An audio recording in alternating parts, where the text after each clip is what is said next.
Alright, I would love to go first.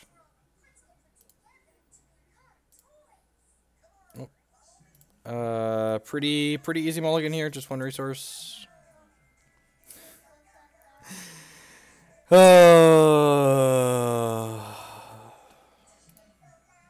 Excellent start to the day. Do not want a Chrome Box at this point. We have a Bobfidon. I mean, this 5's pretty good, right? Like, until that happens. Okay, so we're playing against Reanimator. The black-red Reanimator deck, for those who are unaware. That shouldn't be too terrible for us. Copter's great. Gives you something to do with, like, Stoneforge Mystics after the fact. Lets you, give you an extra outlet to, like, loot stuff away. So, Chancellor of the Annex counters the first spell we play this game unless we pay 1. So, hopefully we draw a Thoughtseize or an Inquisition next turn so we can cast that targeting them and then pay the extra 1 for it. So we could also just, like, play this Plow on whatever they do. They could, like, this deck also can, like, turn 1, it can, like, turn 1 Sire of Insanity. We'll just, like, lose our whole hand here. Very Dark Ritual, Chrome Mox, Lotus Petal deck. I'm not sure if they have Chrome Mox, actually. They definitely have Lotus Petal, though. Gristlebrand and Chancellor, sure. Grizzly Bees coming into play here.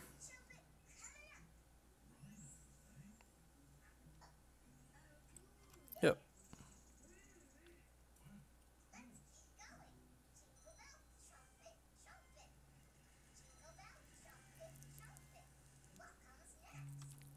Yep.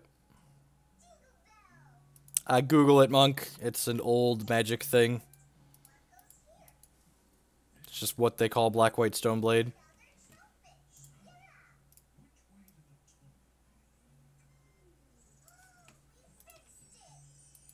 So they're discarding now.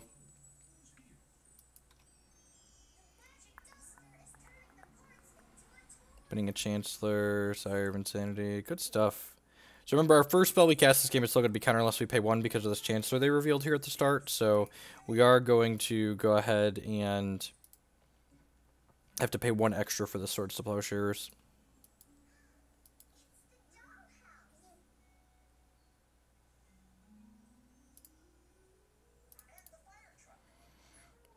Grab a Scrubland here.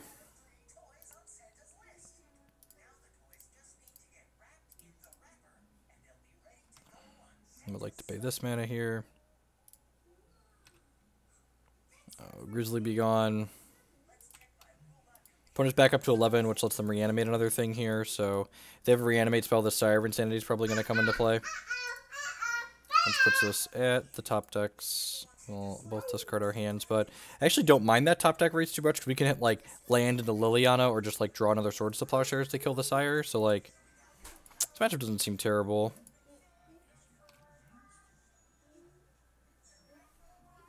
They could also just, like, put Chancellor into play, I guess, too. Exhume, sure. So, dealer's choice here. Chancellor, okay. This is every spell we cast is counter unless they pay 1. So, yeah, I just gotta pay 1 more mana for everything. Hopefully we draw land here so we can play Dark Confidant.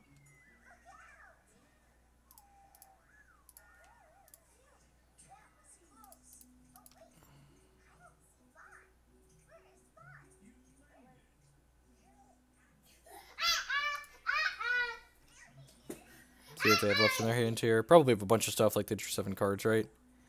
They only have 1 more reanimate spell, so I guess we'll take that away.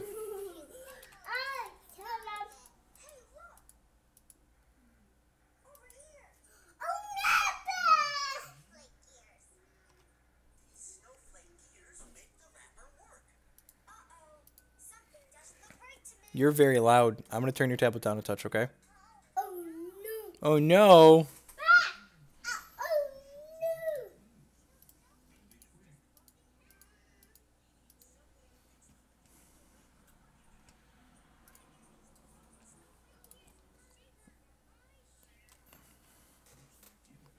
This is one of the few combo matchups where Hymn to Torok's real bad because we don't want to take random cards out of their hand.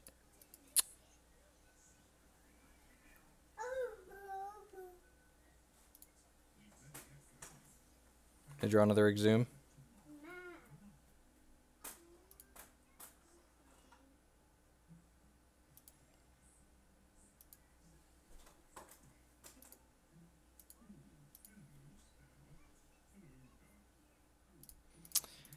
We're pretty dead here. I'm just gonna go ahead and Inquisition here, just to like keep the information.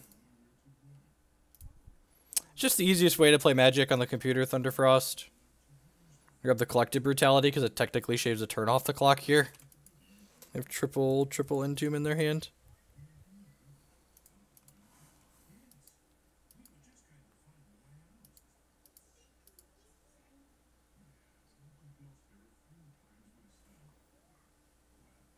Alright, that's gonna end the game. It hasn't. The people that still want to play consistent decks, like the black-red Reanimator deck is basically like a Charbelcher or Big Red style all-in deck. I think the blue-based Reanimator deck is actually the more consistent combo deck still.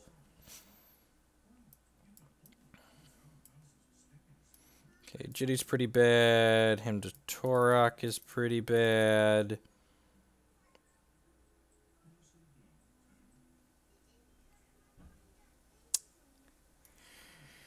Copter's probably not good enough. Maybe these Council's Judgments aren't good enough. And I actually think that, like, having seen the Black-Red... I haven't played much with the Black-Red Reanimator deck myself yet, but I think I'd rather play Belcher or Big Red especially. It seems very similar to Big Red while also just being, like, susceptible to Graveyard Hate. So, like, I get to bring in these 3 Surgical Extractions and be happy about it. I think this is what I want to do. I could see an argument for these Council's Judgments being good enough, but... not actually sure on that. That's not even just the Brainstorms, right? It's like that deck is play Faithless Looting, like you get to play Daze and Force of Will. So on top of your consistency, you're also like disruptive.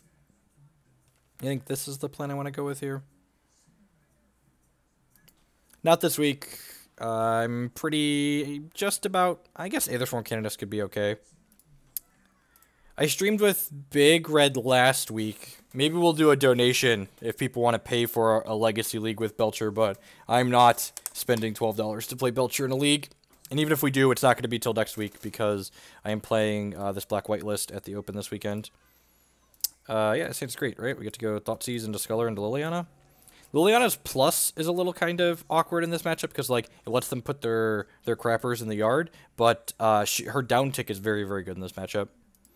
Gideon's great. It's very good against Storm, and it's good in the fair matchups too. It can lock down one of their threats. Like, it makes it so like a single Gormag Angler or Delver Secrets doesn't run away with the game, and then like you eventually answer the threat that Gideon's locking down, and Gideon's also a clock. Like, it's just everything you want to be doing in different matchups.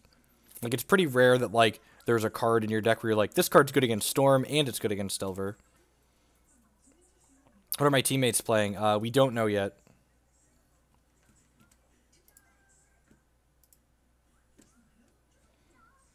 Or are this deck's bad matchup? Losing on the first turn of the game before you take a turn. This is like... the Stoneblade decks in Legacy always have enough disruption that they're kind of like the 45-55% decks against the field. Like, you're probably a slight dog to most thing games 1, but post-board you like take out your cards that are awkward and bring in cards that are efficient and get better against them. It's basically like the Junder Abzan deck of Legacy for those that are more familiar with Modern. Wow, my opponent's hand is pretty bad here. They mulliganed to 5, and they bottomed. Okay, well, I guess I'm just going to take... I'm taking your Thoughtseize here. I feel like I'm taking Thoughtseize, because I would like to play this Tide Hollow Scholar and start attacking.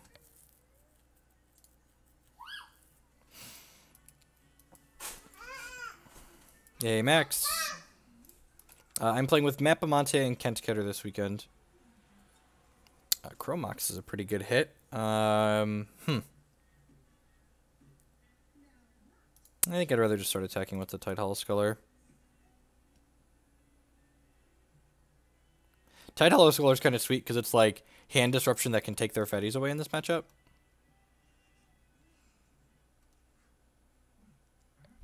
So in this enters play, we look at my opponent's hand, and I get to take a non-land card out of it and exile it, and then as long as Tide Hollow Scholar stays over here, I get to keep that there. I think I'm actually going to take their Faithless Looting here in the event they draw red mana. I think that's ideal for us. So they have Animate, Dead, Reanimate, Abrupt Decay here. I'm not the Modern player. I'm playing Legacy. Modern is the worst that the format's been in a long time.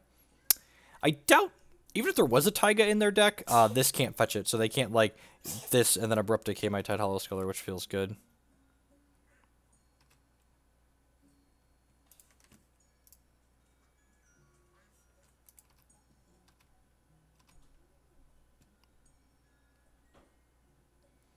I'm just going to discard this Chrome Box to my Liliana the Veil here. We know all 3 cards in their hand right now.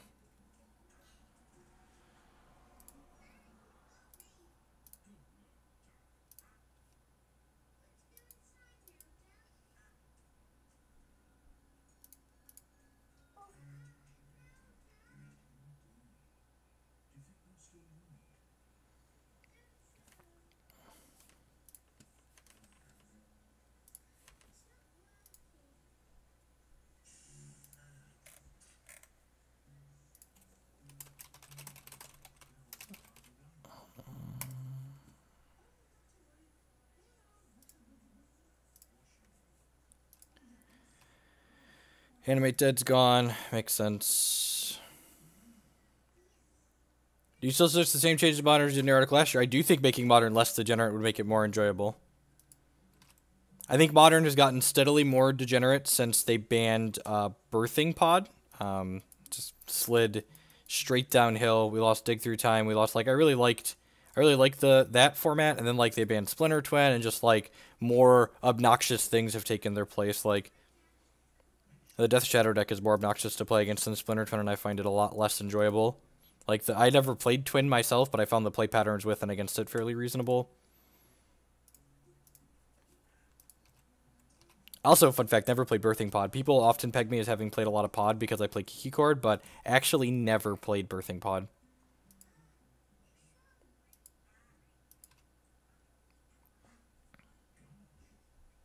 I think I Abrupt Decay something here.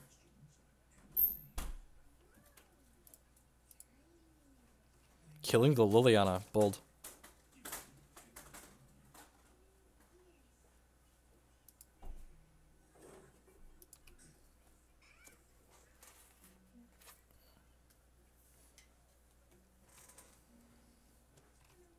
And like modern is a fantastic casual format. Like, it is a format where you can show up with essentially anything, and you're going to win some amount of the games that you play, if so long as you're playing like a reasonable combination of cards. Like, that's just like how Modern works. Like, so long as like you're playing some amount of reasonable playable Magic cards, like, you're going to win some amount of games in Modern.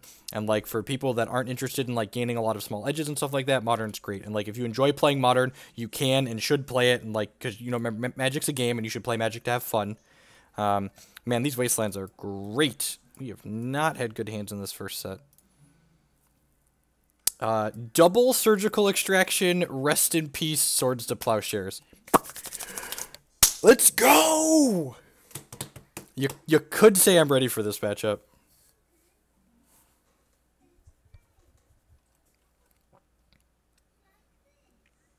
Let me find it. It's on Card Market from late last year. It was basically just like the TLDR was just like ban all the busted stuff. I haven't yet, so I'm playing Gideon. I think we want one of our 2-mana threats. Just go offline, right? Right? If we lose here, we're done. This is it. It's over. This is all we got. Opponent mulligan to 4. Yeah, remember when I said their deck wasn't actually very good? This is what I meant. My Modern. There you go. Thank you, Pimp Monk. Save me digging it up.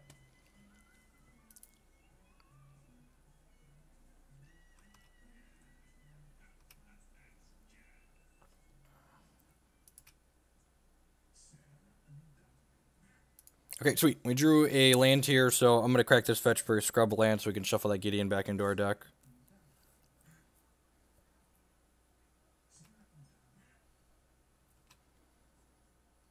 So I wouldn't mind drawing that Gideon that we bottomed now. Do you want to surgically extract something here? I'm going to Rest in Peace next turn, so I'm actually going to surgically extract my opponent's Faithless Lootings, I think. because that could, like, give them some selection to get back into the game, possibly. Wow, they had another one in their hand, too. That's good for us. So what all do they have here? And, like, and maybe because they have Abrupt Decay, I should, like, wait, but, like, they need to draw lands. We don't have a threat yet, so, like, they could have time to draw out of this, but it's pretty unlikely. I'm just going to screenshot their deck in their hand here.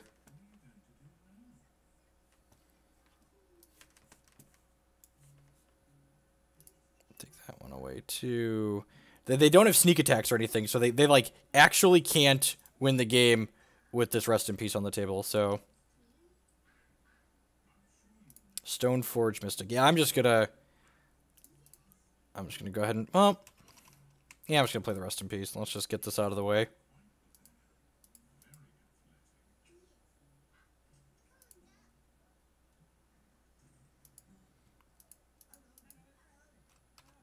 And so, like... And, like, this is why... Like, my idea, like, people talk about things like Blood Moon and Boil and Choke, like, not being super popular cards. In my mind, it's not about whether or not a card's popular. It's that I want to sculpt Modern into a format where the games are enjoyable on average. And, like, people getting locked out of games, like, with these cards that, like, don't fit Modern card design at all. Like, these cards are just, like, carries over from, like, eras past. Just, like, seems completely unreasonable in my mind. He can hardcast the Cyrus Rituals. You're not wrong. I got the Swords to Plowshares here, though, for him.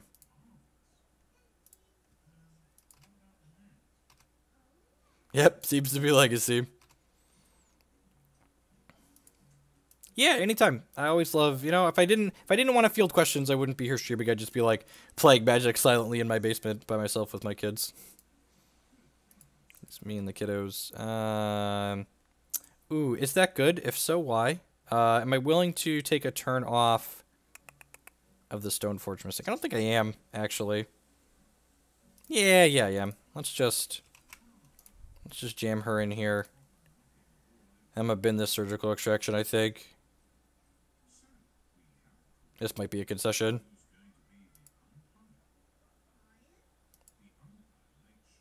Yeah, that's definitely the concession. Alright, well, 1-0. I said, my record online with this deck's been really good. I've got a 5-0, a 4-1, and like 3 3-2s. Mostly losing to making mistakes and getting killed before I take a turn. It's essentially a black-white Stoneblade deck. Think of it as a Jund or Abzan style mid-range deck if you're familiar with Modern decks.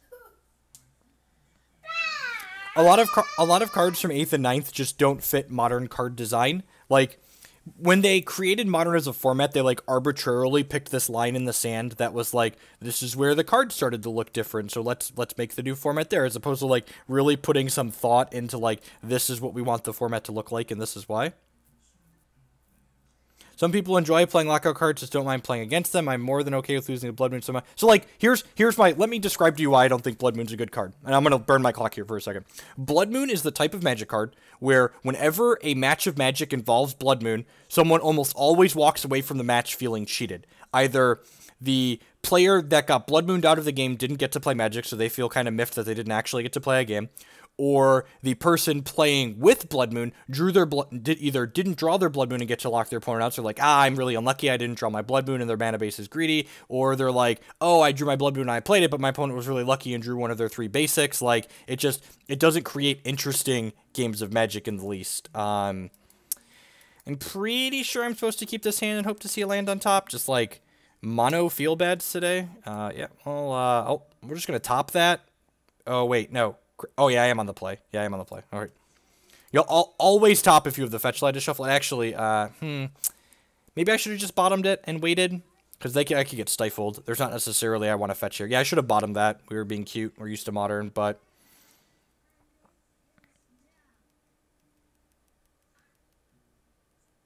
All right, perfect. We want to Fatal Push something anyways here.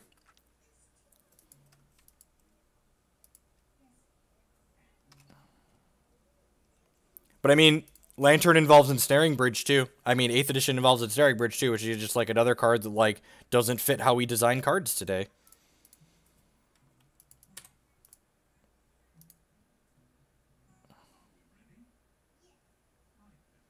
God, we're so dead. They're a Wasteland port deck.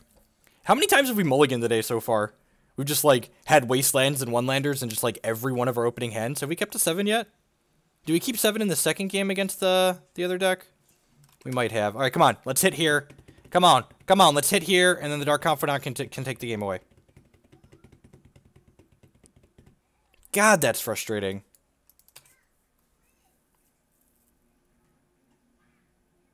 If we miss next turn, we'll just concede, because we're going to get ported out of the game now at this point, which is just like, whatever. That's Magic. It's one of the things that sucks about Magic compared to Hex. Hex's opening hand algorithm is so great. Just like these types of hands that we've had literally 3 out of the 4 games that we've played so far, just like statistically happen less. God, that's the worst. You hit it just soon enough that, like, you're probably still, but, like, you're kind of in the game, so, like, you're gonna keep playing.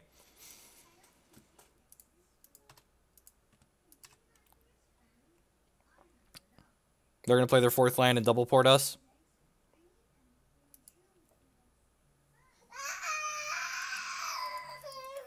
I want Modern to be a format that encourages people to, like, take a turn past number 5.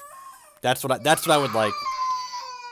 I would like the average game to end on turn 7 or later. That is what I would like out of a format. It's weird, I know. Wow, choosing not to port us. God bless. Land. God, we're even up to 23 lands in this configuration? How dead are we next turn?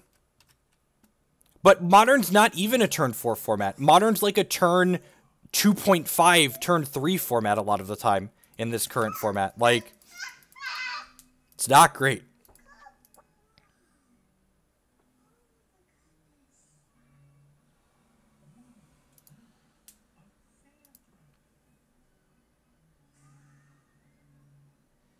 Man, War Chief's gonna hurt here.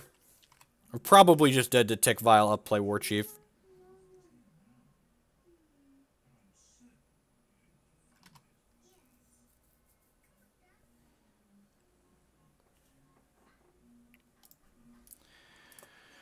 And we're dead. Alright. Next game. This is not a matchup where we want our discard. They're going to play to the board a lot, so we want to be able to impact the board a lot. This is a matchup where the second Batter Skull is great. Where Evoker on their thing is good. Council's Judgment's fine. Fatal Push is great. Pontiff and Persecution are fine. Toxic Deluge is excellent. I probably just want to cut this discard, actually. It's just like a perfect 5x5. I think I want the Chrome Mox, even though this matchup is a little bit more grindy, because they're a resource denial deck at their core.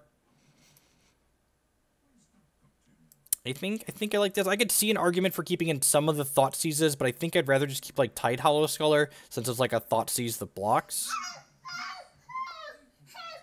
The Copter's great. If the Copter wasn't good, we wouldn't be playing it. I trimmed the second one because we don't have quite enough troops to crew it consistently, but...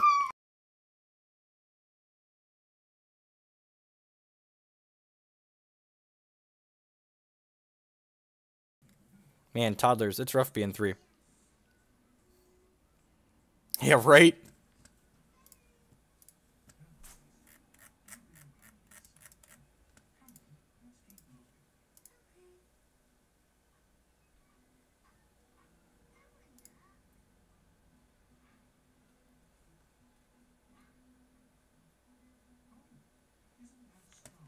Is Tombstalker good? I mean, 5/5 flyers for 2 are usually pretty good. This hand's great. It's, So, the only thing that's not great about this hand is we don't have a non-wastable white source, which kind of sucks.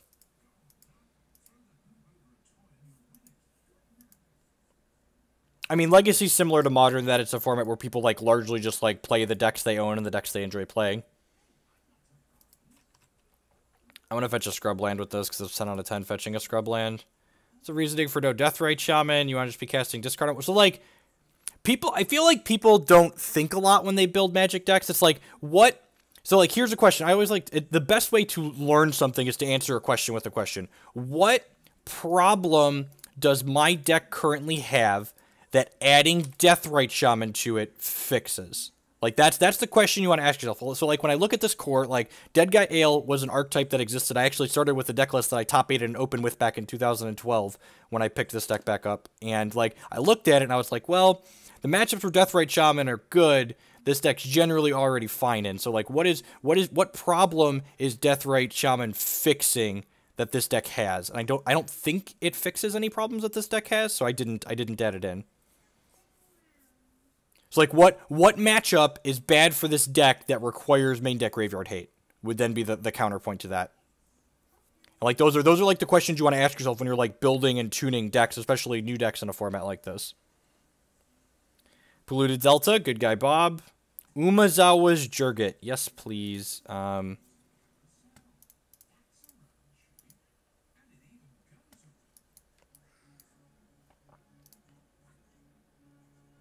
Would love to get a Batterskull. This Batterskull right here. Their Confidant drew a card. Stoneforge Mystic is a 1/2. Everything's great, really. We got Swords to Plowshares to hold up here. I don't think it's worth wastelanding. I think I'd rather just develop my own mana here. They've got the Aether Vial in play, so like attacking their lands with our lands doesn't seem particularly profitable here. Long-time viewer, sorry, don't have the money.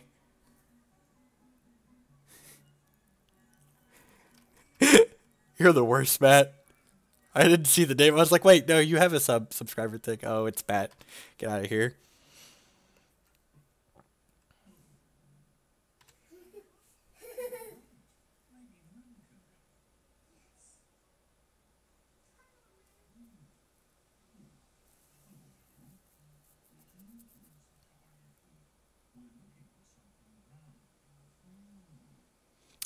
I genuinely don't think a deck like this has like functionally bad matchups in Legacy. This is like, as I said, this is basically the 55% deck. You're very reasonable against the format. Like pre-board, you're a bit of a dog to most things, and then post-board you come out a little bit ahead. I'm just gonna plow the Pile Driver in and step here, I think. Why are we attacking me with a Goblin token? Okay. What problem does the one of Chrome Mox fix? Chrome Mox lets you play your powerful 2-drops on the first turn of the game, but having 2 Chrome Moxes in your opening hand is miserable. So, like, having 1 is fine, and, like, if you draw the 1 Chrome Mox in the mid to late game, you can, like, bin it to things like, what's the word I'm looking for? You can bin it to something like a Liliana or a Smuggler's Copter. Hey, Jet. Happy to be here. Yep, she gone. I think I'm just going to plow this Pile Driver to be resource efficient here. Let's draw our Orzhov Pontiff or our Zealous Persecution.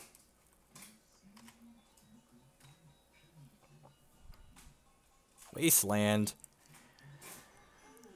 Alright, Thalia's really good at blocking, turns out. Did I actually get a second Batterskull here? I could, like, play Jitty, equip Jitty, and, like, ship, because they don't know I have this Jitty, right? Like, I got...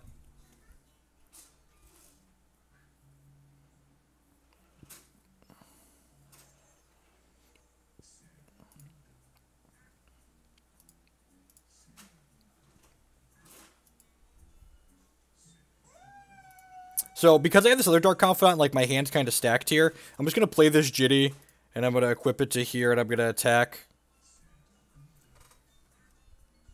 So he can trade. He's probably going to trade the Sting Scourger, since it's going to die. Like, the Sting Scourger is going to die to Echo anyway, so, like, maybe this play isn't great, but, like...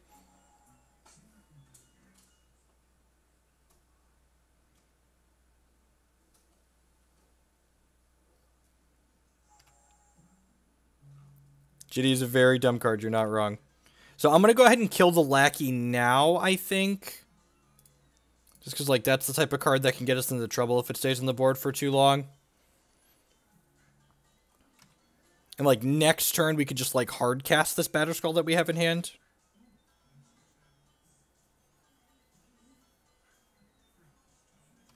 Sensei's Gitaxian Copter. I like that. That's a great name.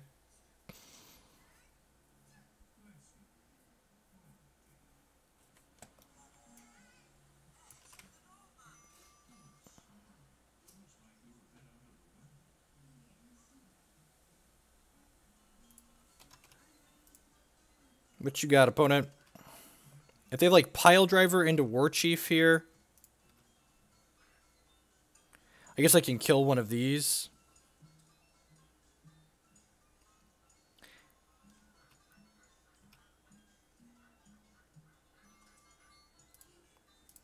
I'm gonna try and kill one of these. They could have the Lord here. I don't know how many of that card that they actually play, though, so yeah, let's just take one.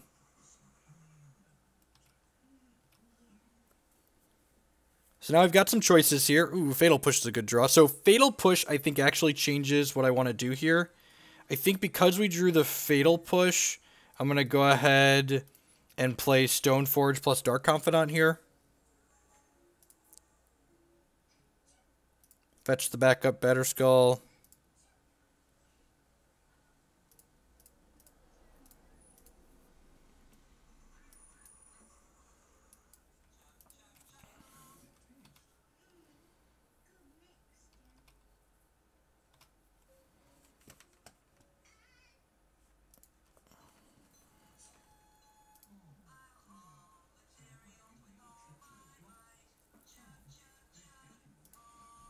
Sure.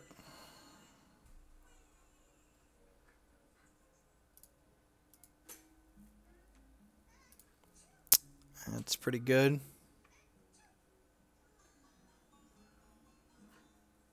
Single War Chief into Pile Driver here.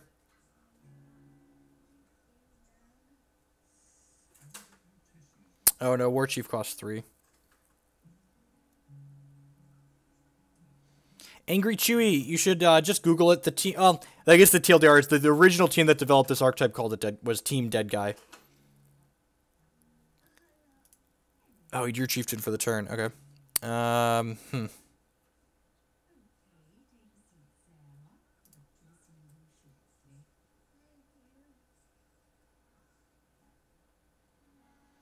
gonna push this guy off a ledge.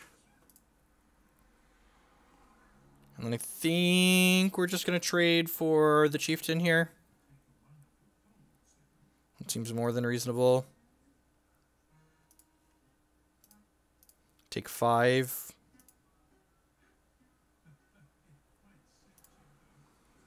So because my opponent ticked this to 4, I think I'm actually just going to go ahead and double Wasteland them now. So I'm going to put this Batterskull into play. I'm going to equip my Jitty to it, and I'm going to Wasteland both of these lands that they have.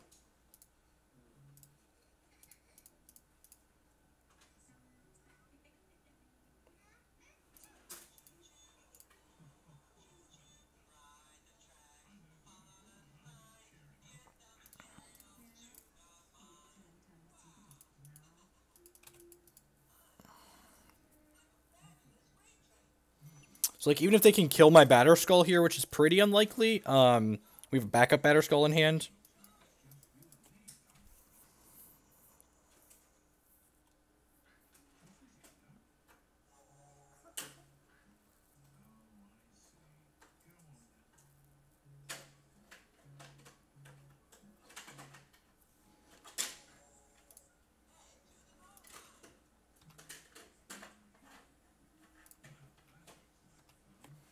Is Eldrazi a thing in Vintage? That's kind of a tribe, right?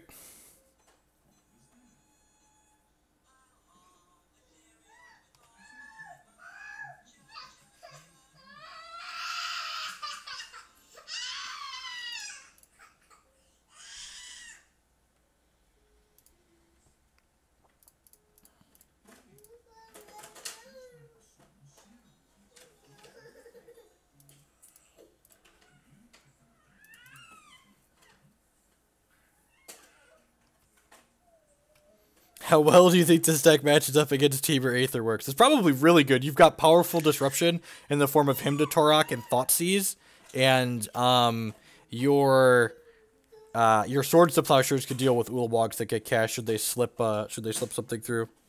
Opponent says probably game. The advantage meter is solidly on my side of the board, friend. So I don't even need this second Batterskull. This is game. That was game 2. We were down a game. We mulliganed and missed our second land drop in the first game and then got ported.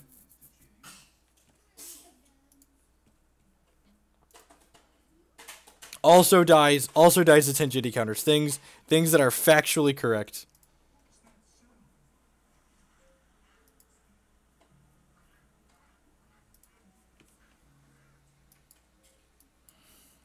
This hand, again, doesn't have a non-wastable white source, but seems pretty reasonable. I guess it's weak. We're weak to Lackey, right? Just like watch them play Lackey on one and then destroy us. Please be vile, please be vile, please be vile, please be vile, please be vile. Damn it! Yep. Well, we're dead. I'm gonna auto pass and go let my wife into the house, but we're dead.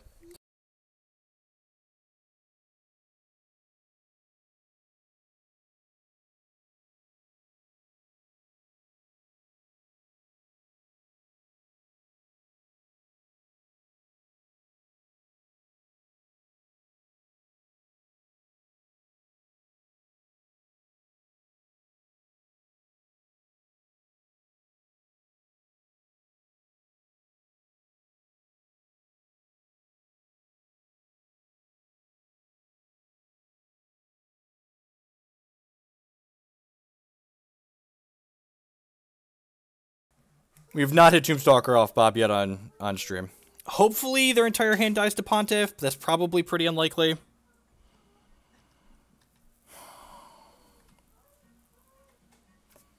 So when this hits us, they get to put any goblin from their hand into play. Yep, now all their goblins cost less.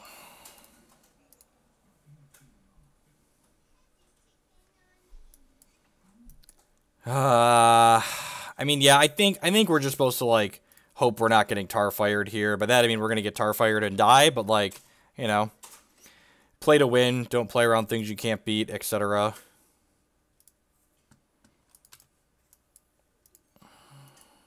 Okay. Okay, so you're saying there's a chance. Nope, dead. Sting Scourger, yep. This is going to hit again here. Yep. Actually just like dead this turn. It's sitting for 9. 10, 11, 12, 13, 14, down to 15. Oh, 7. Okay, sure.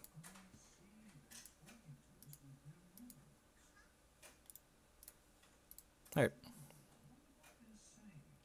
This matchup's probably good enough that we're supposed to mulligan for an answer to the turn 1 Lackey. It might be right to have Thought Season on the draw, too. I could see that being true. Goblins is pretty poor deck in general. It was actually one of the decks in the format that was better against Miracles, because it had a lot of grindy elements to it and could play Cavern of Souls and Aether Vial.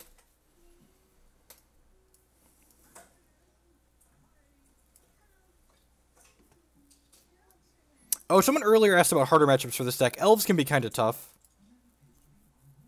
Elves can be hit tough. Opponent effectively didn't kill us till turn 4. We conceded on our turn 3, but we weren't dead till their 4. Like, I have 6 pieces of 1 mana removal post board when I had this extra Fatal Push in, so, like, maybe we're probably supposed to just mulligan to those. I don't know. They, like, don't always have Lackey, and, like, that hand was fine if they didn't. That's a tough call. I think the actual answer is, like, leave some Thought Seizes in post board, so that way when they do have Lackey and we don't have removal, we can, like, hip check their hand and take away the best card, so they can't put it into play.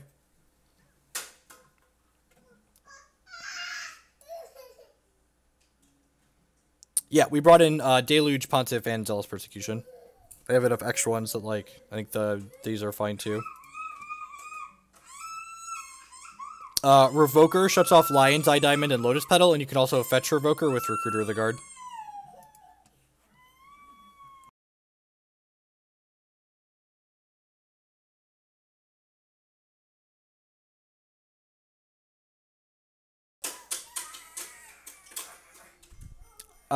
Goblins is just, like, really bad against the combo decks. Like, it's like Storms, basically. And actually, Goblins is worse now that it's been in a long time, because Goblins is a really poor Storm matchup. And, like, Storm's been everywhere online. In fact, this is the first league I think I've gone 2 matches in a row without playing against Storm. Yeah, I ended up cutting, the Lingering Souls, because they were kind of awkward, and without Lingering Souls, we're kind of shy on bodies, too. God, just actually almost every 7 today. Alright, this 6 is great. thankfully. We are on the draw. I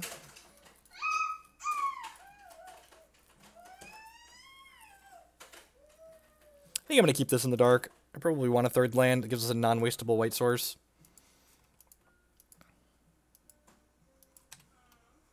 Sure. Just going to plow this, I think. Revoker does crew copter, you're not wrong. And Revoker attacks, right? Like, having a power and toughness is not irrelevant.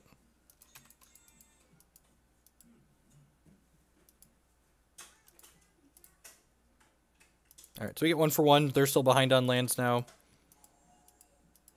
Makes it more likely the Thalia resolves next turn.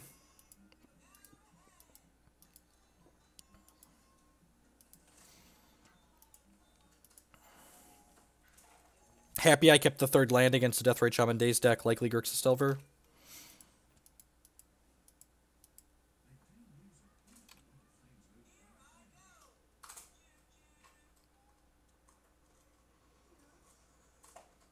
Yeah, this is a 1-2 that, like, blocks Lackey. Like, I talked about Lackey. Oh, we found a reason to play Deathrite Shaman. We have a way to block Goblin Lackey and not die to it on turn 1. I don't think I want to change my deck to hedge the Goblins matchup, though.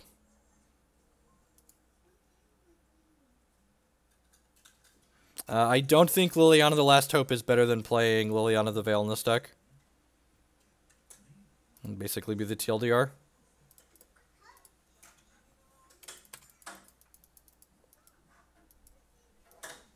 This is flipping. Oh, God. Another one. This is flipping because they chose not to shuffle.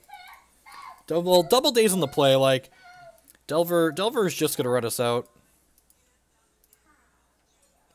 I know who says Daze and Force are good against the unfair decks. They're good against the fair decks, too, when you're on the play and have threat into threat. Into threat. We got threats. Maybe there's a world where this Thoughtseize clears the path for the Stoneforge Mystic to stick. And then, like, then what's it called? Battleskull to kick over the game?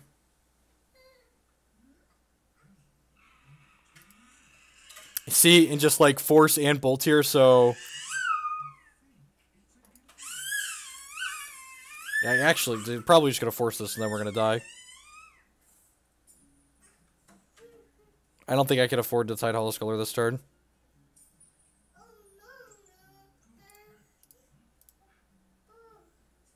Yep, them's the beats. That's why Delver's great, right? Like, you just get, that's your free win draw right there. Just daze you, force your third relevant play. Like, thanks for trying, please come again. Board in all of these cards. Hymn to Torak is pretty mediocre in this matchup. I think Tide Hollow Sculler is probably pretty bad too. Really don't love this discard either. I definitely want this Fatal Push in here.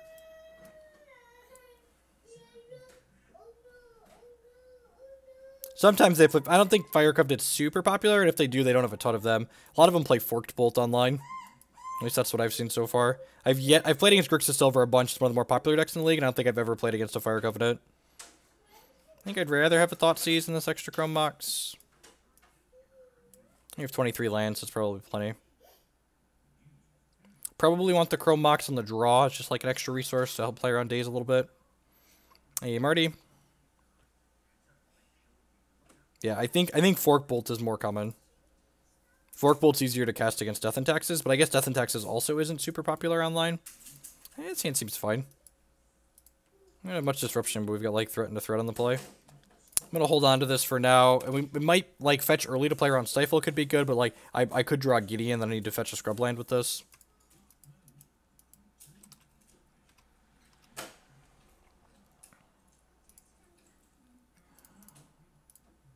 They didn't have a turn 1 play here, so, like, I'm perfectly happy running this Dark Confidant into days.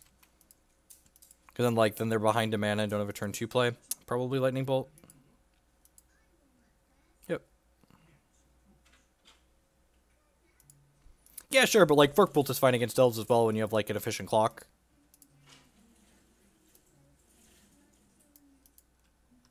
Deal.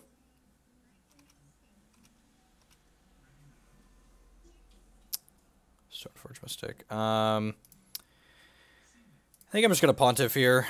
I guess there's a chance they wouldn't have dazed the Dark Confidant last turn. I I really just like don't want to run this Pontiff. They play Cabal Therapy as well here.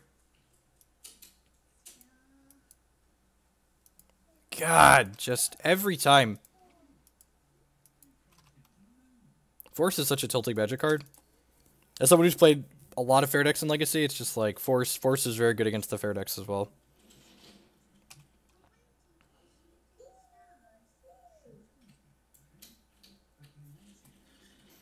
They avoided a Brainstorm there.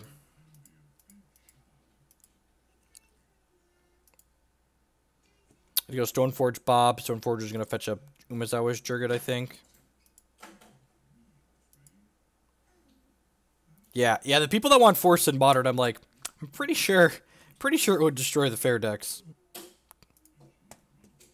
Like the unfair decks, let people get under them. Force with Pyromancer is very good. That's why we have 3 ways to give -1. We have a Deluge and a Persecution in our deck still too. We're going to lead on Stoneforge Mystic here because I'd much rather Dark Confidant get days than Stoneforge Mystic get days.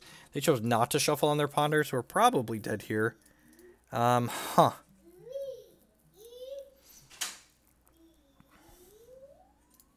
With that draw...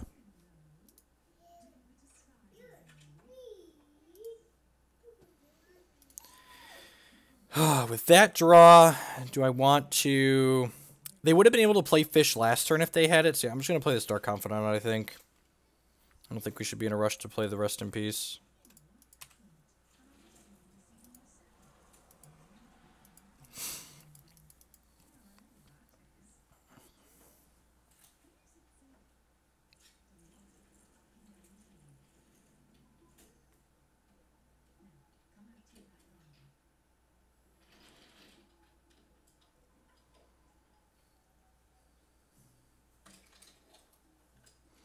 Yeah, and like the blue decks in Legacy, especially the fair ones, like they have Ponders and Brainstorms and occasionally even like Preordain if they're like super cantrip heavy and get Taxing Probe. So like they can play random one-ofs like Forked Bolt and their games go long and they have a lot of selection. So like they can expect to see these one-ofs consistently as their games go long. And now like if he plays Gurmag Angler here, I'm going to be a little bit sad, but like I think it was correct to just play the Dark Confidant out here.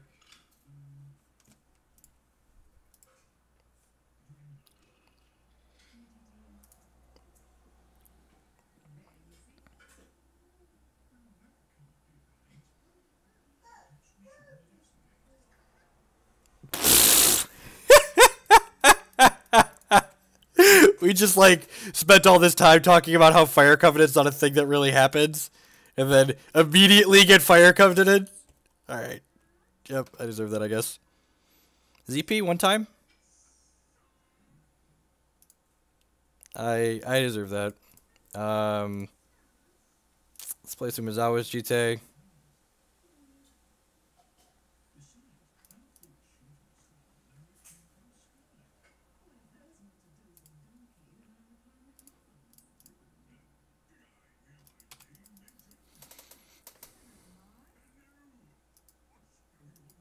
And, like, this is a good example of, like, sometimes your things just don't let up right. Like, we boarded into Rest in Peace, but it's like, don't have any... Oh, there's a Deathrite Shaman.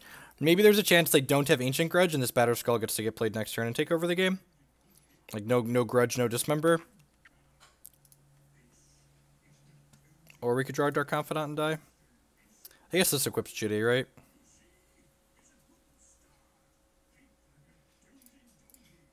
Did do a lot of stuff here.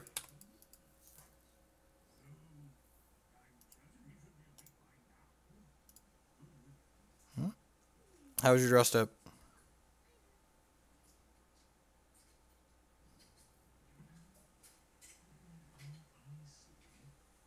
Did Dismember, did the Forked Bolt, did another Fire Covenant, did the Lightning Bolt, did the Fatal Push.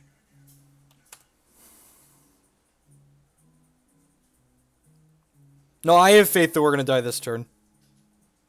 They're gonna get there. I believe in my opponent. I believe. Man, if that Pontiff would have resolved. Maybe the Pontiff is important enough that I'm supposed to, like, sequence it after my Confidant and my Stoneforge Mystic on that early turn, so that way it has a better chance to resolve, because, like, getting this Pyromancer and Friends off the table is pretty important. If they don't have anything here, I just, like, 10 out of 10 blocking anything, right?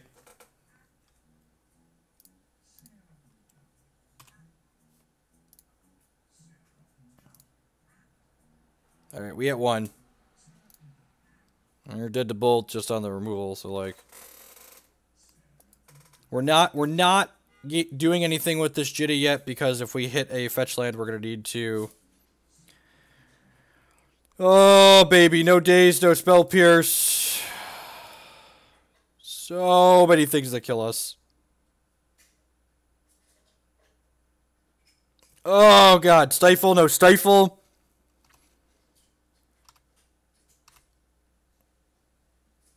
Do I want to do anything with this Jitty now? Well, we know they don't have anything.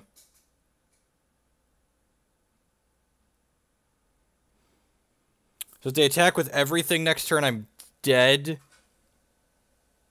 So I think I'm supposed to gain 2, because they obviously don't have a bolt or would have died. And now I can block inside of combat and go to 2. Do I want to kill... I don't think I want to kill something. I think I want to hold this for now in case they draw like a young Pyromancer. They didn't have everything. They didn't have anything, right? Like, just like anything here kills us, basically. Now the list is getting slightly shorter. It's like Fire Covenant and Dismember and Ancient Grudge. Like, I wanted to gain the 2 there because I was going to have to gain 2 to survive this combat step. But I think I want to hold the other counter just in case. If they attack with everything, they lose a Deathrite Shaman and we go to 2. And then, like, next turn I get to slide the Jitty onto my car and just, like, beep beep and charge in. Also, by holding the counter here, I'm able to give the Batterskull Germ +2/+2 next turn if I want to attack with it. If they brick here again, they're pretty dead. I agree. Namichill, with the 16-month resubscription, you might be one of the first to make it to the 2-year mark.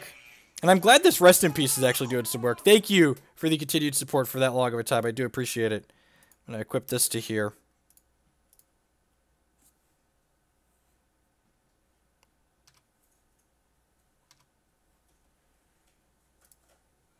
I'm going to attack, and if they want to block with a bunch of stuff, I'll give this +2/+2.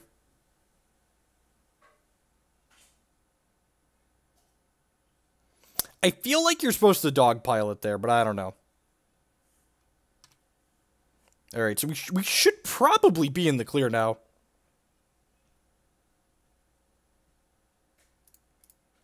I think that puts us in the clear. This Jay's got 3 counters on it now. Let's get this last card out of their hand. Force of Will. Yeah, it's a good one to get rid of, actually.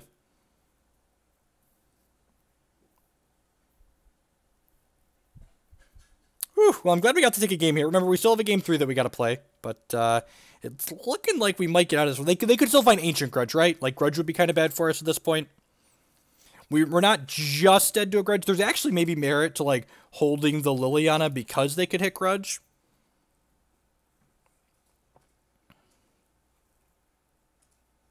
If we get in, like, one more hit, we'll have enough counters on the Jitty that we could, like, mop up most of the board, so even if they find Grudge, like, it's not too big of a deal. Alright, they did not. Sweet. Alright, game 3. I think I want this Chrome Mox on the draw.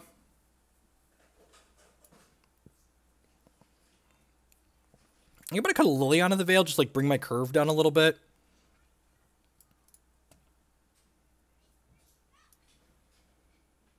I actually don't hate having an extra Thoughtseize on the draw too. I'm gonna do this.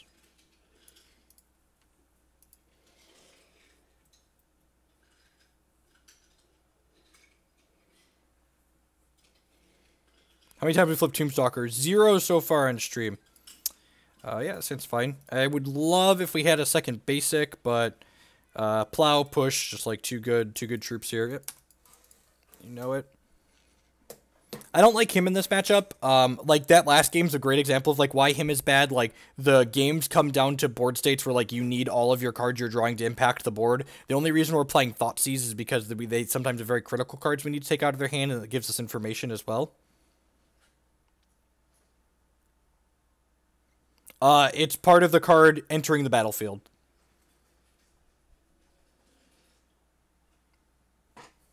So the idea is if we have Rest in Peace in play, they are far worse off than we are. So that's the idea, at least. You know.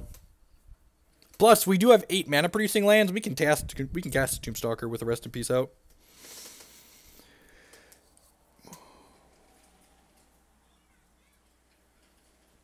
There's also curve considerations. So why do you have Tombstalk in play over other... Whoa, that's, huh. Well, so... Since they missed their second land drop, is that more or less incentive to run into the days? I can't decide. Is that more or less incentive to run into the days? So, like, if they daze me here... and, like, they draw a second land and they still only have 1 mana in play, I think Confidant... We also can't activate Tasigur in this deck. We don't have blue or green mana. Yeah, I think I'm willing to run into the days here.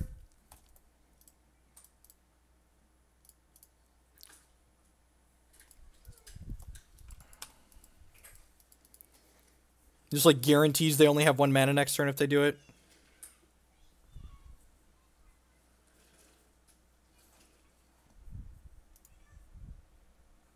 Yeah, I think Date's good for... that was my gut, but I wanted to talk about it and, like, talk through the permutations. You're like, even if they kill this, I've got, like, 2 follow-up threats that are reasonable.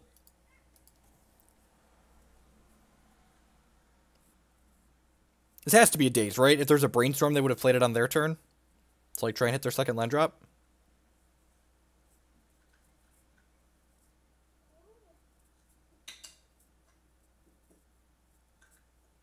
Okay, Aaron.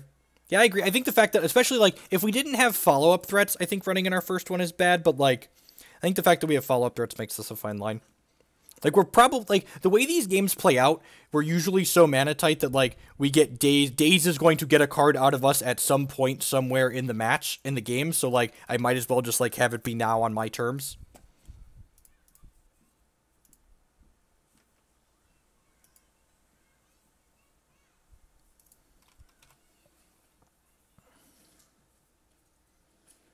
Well, that's what you could call a good draw.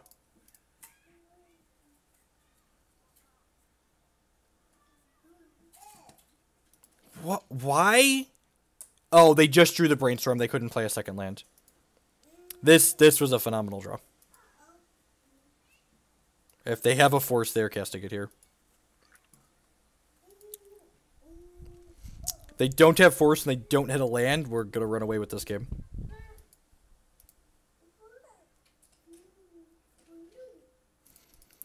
Even if they do have a land, we're probably firmly ahead. No, I don't think we care about Force at all either. It's just like, if they have it, they're like snapping it on the Thalia, right?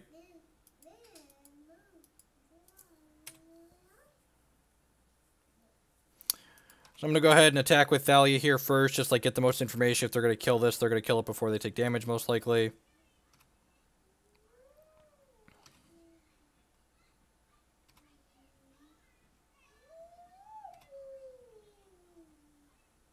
I'm going to lead on Stoneforge Mystic because they know Stoneforge Mystic is in our hand from an earlier Taxian Probe. They don't know about the Dark Confidant. I'm pretty sure they know about these 3 cards.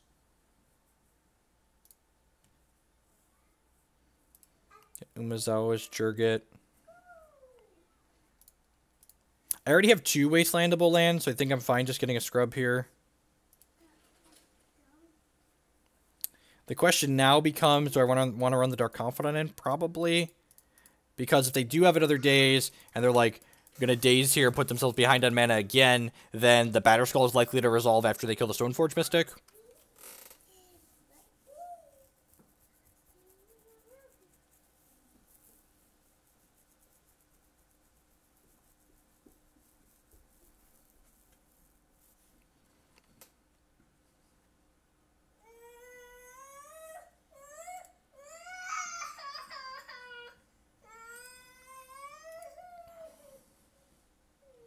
Yeah, bolt something in response here.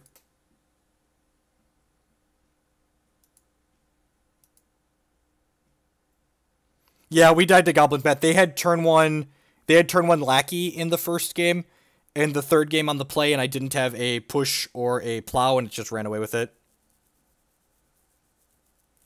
Thalia means they can't just cast days. They'd have to return a land to their hand. Thalia says non-creature spells cost one more. Oh, and we learned I can middle click to zoom. Right, maybe? Yeah, look at that. The zoom works when I middle click. Enjoy the giant artwork. Enjoy the giant artwork. Yeah, I probably should have put Thought Season in the draw, I think, in that matchup, and I almost certainly should have mulliganed my hand that couldn't interact with the Lackey, I think, so some missequencing on my part. We're really not worried about a whole ton here. They need, like, double removal, I think. Oh, Fire Covenant here is kind of annoying, I guess, right? Yeah, that's exactly what they have. They drew a third land and they have Fire Covenant.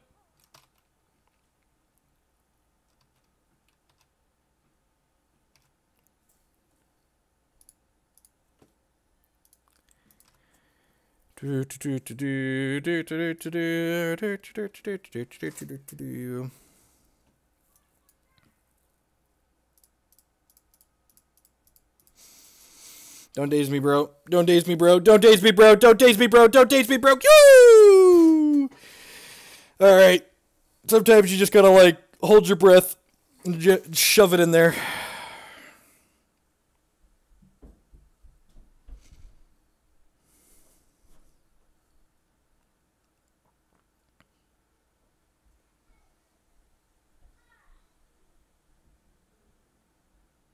Nice.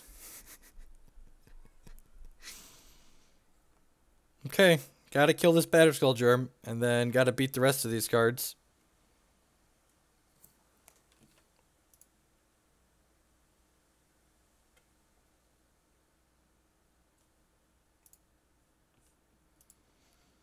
I like how they've gone from having missed their second land drop to, like, hitting lands, all of these, and they've only cantripped once. It was a good brainstorm. Maybe we're lucky and they don't have an answer to this. Or maybe we're really unlucky and we're about to get Ancient Grudge. And that would be, like, real bad for us. Well, I mean, like, I have a backup Batterskull in case this one didn't resolve, right? Just, like, always bring the second Batterskull out to play. Come on now.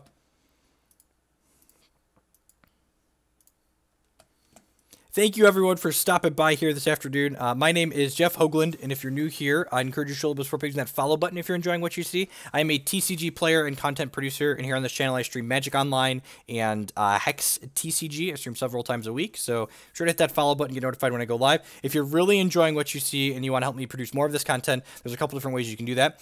The best way is either by subscribing on Twitch or becoming a patron on Patreon for varying amounts. There's little rewards that come with that, such as emotes and stuff, but really you should do it because you want to support me if you like my stuff. You can also support my content by supporting my sponsors, inkedgaming.com, mtgotraders.com, sparedeck.com, and mtgcardmarket.com. They all have lots of wonderful Magic-related services, and you can find lots of discount codes for them down below the stream. There's that tropical island for flashback of this ancient grudge that's going to murder us. Also remember, you may or may not know that unlike many people, since I don't have music while I stream, I'm able to archive all of my streams on my YouTube channel. So also in the stream information is a link to my YouTube page. If you missed the start of this stream, or if this is your first time catching the Deadguy Ale deck, I have a bunch of videos of me streaming with it on the channel, 3 or 4 of them at this point. So definitely be sure to check those out as well. What you got? Damn it.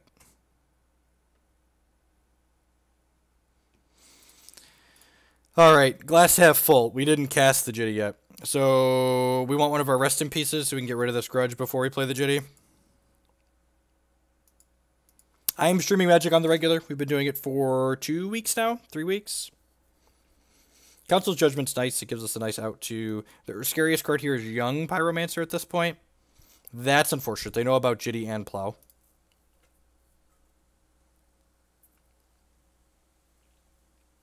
Yep. They don't care about Jitty because they have a grudge in their crypt. We have this to answer their first threat they play out. Only 2 cards left. That's good for us.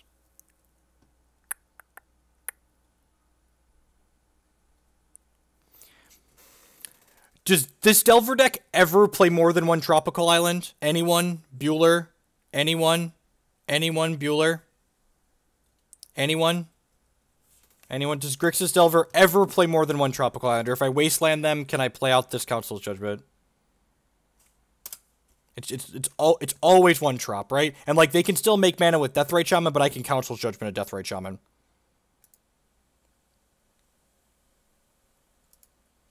Like, their mana base is way too greedy for more than one drop, right?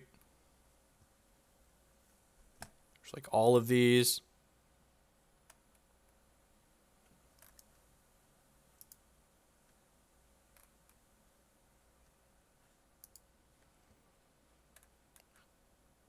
I'm going to wasteland their trop and then play this Jitty out of my hand, so that way it's, because they have this Cabal Therapy in the Crypt tier, too.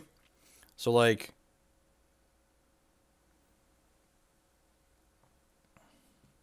And so they're floating green here, so we'll go ahead and we'll move to our main phase 2 and clear this mana out of their mana pool.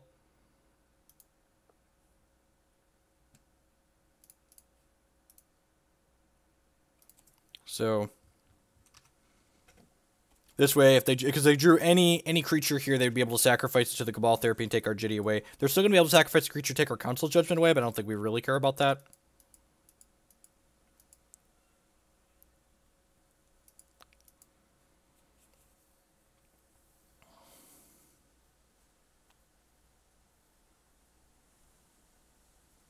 Would love to draw Gideon here. Just like get him down and start punching him out. Tombstalker would also be good. Rest in Peace would be great. It would turn off a lot of their threats. A lot of good draws here. Opponent also has a lot of good draws though, so we'll see.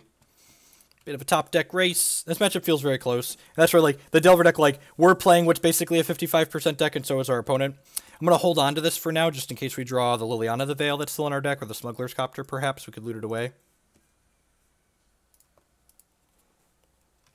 Yep. So now they're going to cast a cantrip. What? Seriously? That's, I'm going to play this. I'm going to play Council's Judgment, since you know about it. Okay. I'm pretty sure I'm obligated to do that, because otherwise they just play any... I'm pretty sure they're supposed to hold that, right? I guess that card's bad against the Umezawa's GT anyways, but I also feel like I'm obligated to make that play, because... Okay, so they have the Deathrite Shaman. So we've got 2 draws. Oh, sure. Where's my Toxic Deluge at? So this makes green mana to kill the Umezawa's GT, which then puts us in a very bad spot.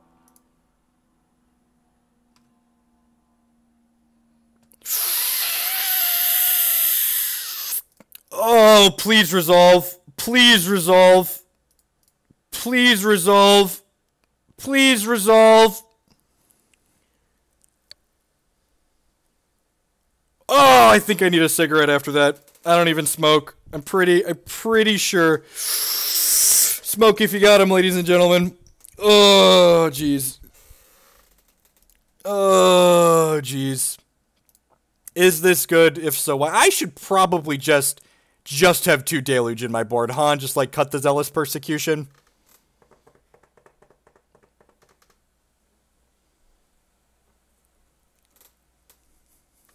I think, yeah, I should almost certainly just, yeah. Yeah, but I have to. Maddie, can you ask around for Toxic Deluge? I don't think I found any of those yet. Someone in town has them. Smoke if you got them. I think I'm going to play like the 1 Pontiff since I have the Recruiter, so I think the 1 Pontiff is good since I have the Recruiter because it's sweet, because that way I can bring the Pontiff in against Storm and have 2 virtual Pontiffs to clean up their goblins.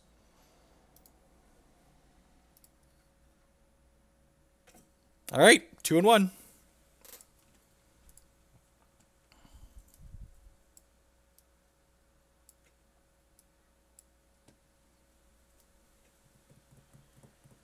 Are you going to Nashville this weekend? If you're going to Nashville this weekend, I would love to borrow a Deluge. His spare deck, unfortunately, doesn't have Spare Deck doesn't rent legacy cards. So they were able to send me a lot of this, but like I had to find a couple of dual lands and wastelands, which I've mostly found. But like, what was our loss to? Our loss was to goblins. It's kind of embarrassing. Oh, are you? Is that McDermott's name?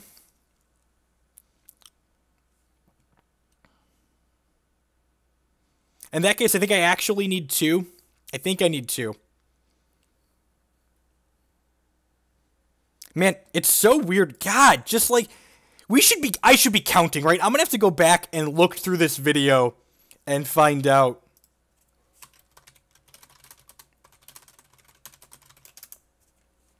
I'm gonna have to look through this video how many 7s we mulliganed that were just like stone unkeepable. God, this crow box looks bad. I would love to put that on top.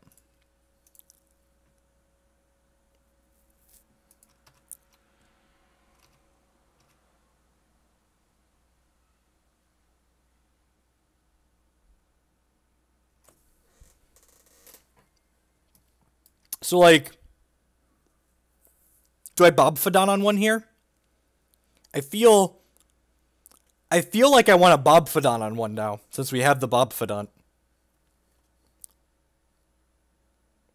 And, like, that's why the Chromox is fine, right? Like, even in hands like this, where, like, it doesn't seem stellar, like, we could just bin it to Liliana down the line, which is completely fine.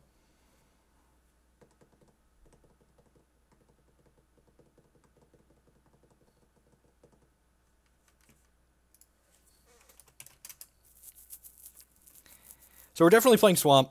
I think I want to just jam the Bob. Like, we're not playing the Chromox. We're not playing the Chromox to, like, not play the Dark Confidant on one, right? And, like, if they're Storm, like, we 10 out of 10, if they daze us, we're going to be sad. But, like, if they're Storm, we, like, need to do this because we need to find Disruption before we die. This is the end step Brainstorm before they kill us, isn't it? Tundra! Alright, so this was a bad play. Ooh, remember that time we binned our Liliana the Veil? Oh, that's just... You were supposed to be the chosen one.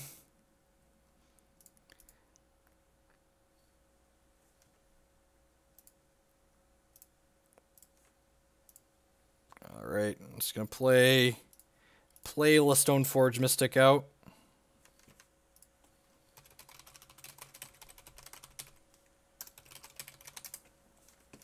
And, like, this is a matchup where, like, 10 out of 10 this Chromox is getting boarded out. Like, Chromox is very bad in the attrition-based matchups. It's still there to help us get additional velocity in the unfair matchups.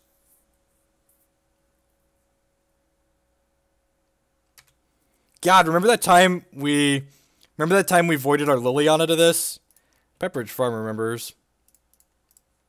Pepperidge Farm remembers.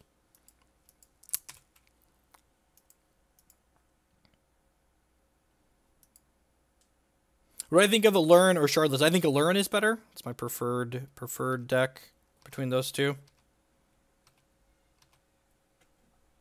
One could argue that mistakes have been made. One could definitely make the argument. There's probably more white than black in their deck, so I'm going to waste the Tundra here.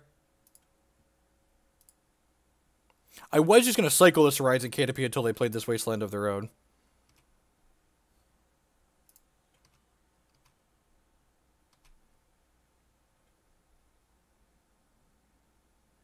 Fatal Push, rude. I would agree with Rogue's assessment.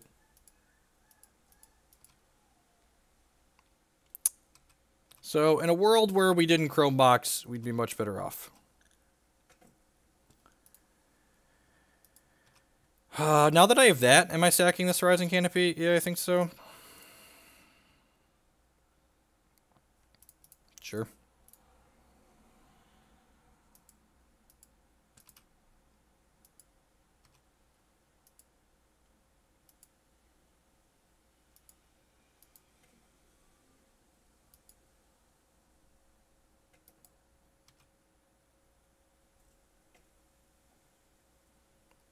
Yes, you can.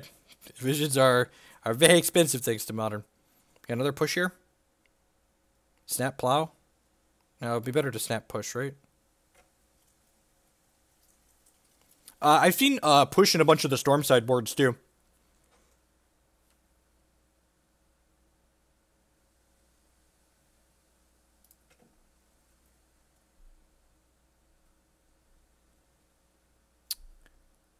Well, that was almost certainly a mistake on my opponent. Yep, they just typed, I got a bunch of asterisks in chat there. I think they wanted to put this engineered explosives on 0 to kill Chromebox.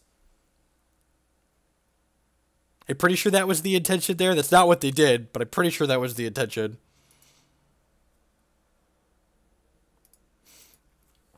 So we have 2 Lilianas left in our deck that can answer this true name. Otherwise, it's probably going to run away with the game.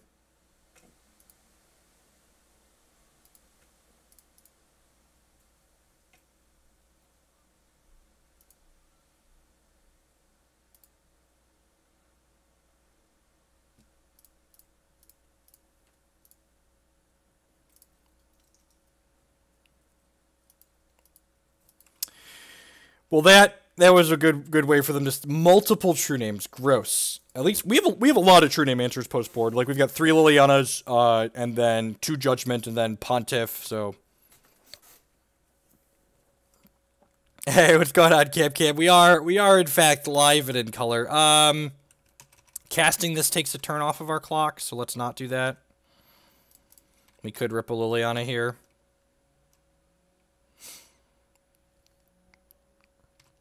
Sure.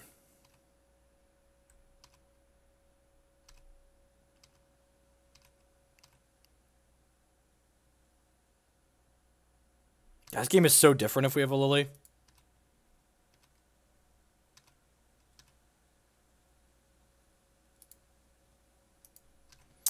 We could actually plow our Thalia here to get an extra draw step.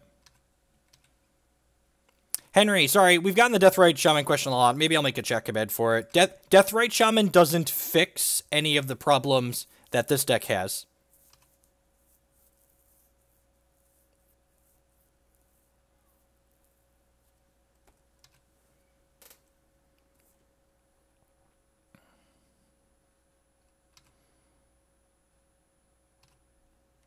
Yeah, that's what I meant in the Deluge, Pontiff, Zealous Persecution, all that jazz. So I'm going to wait for this to resolve, and then after this resolves, I'm going to plow their Snapcaster.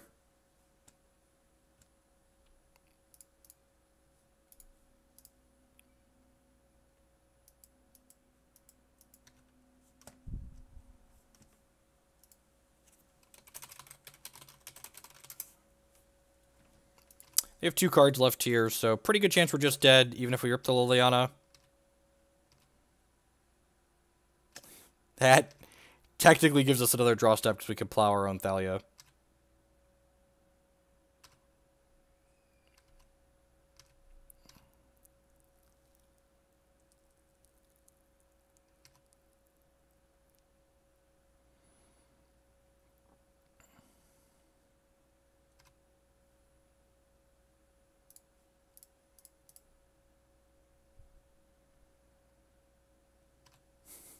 So when we go.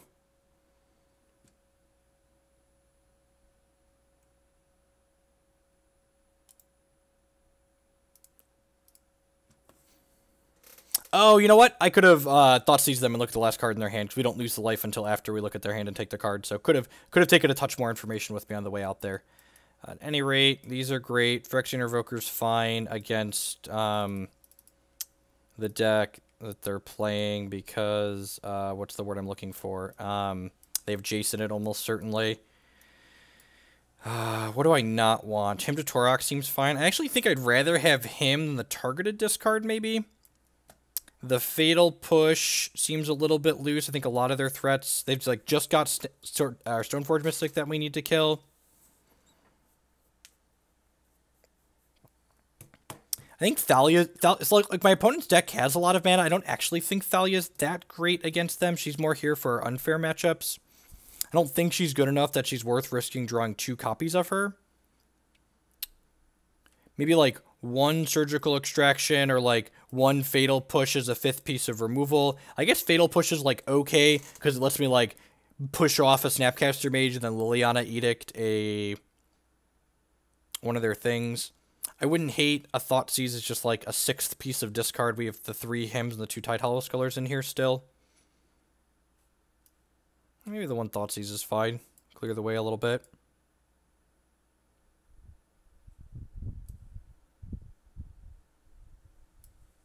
I don't think I want the rips.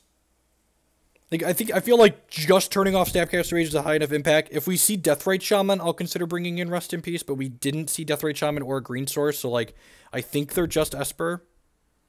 I think bringing in this 1 Aethersworn Canonist is a fine hedge against Snapcaster Mage. It, like, also slows them down a lot sometimes. It makes their cantrips worse, but I don't think bringing in Rip for just the Snapcaster is worthwhile.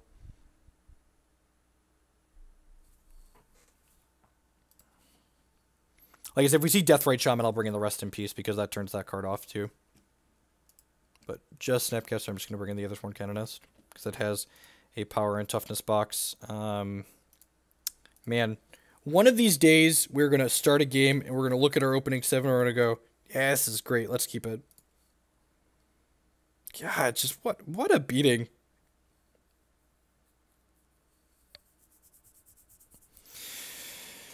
Oh.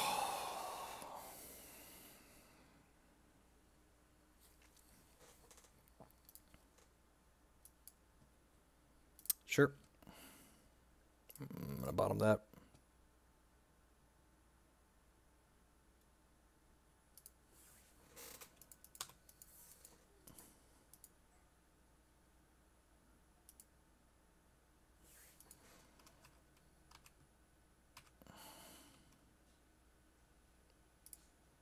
Alright, it's a good draw. Just going to get Batterskull here.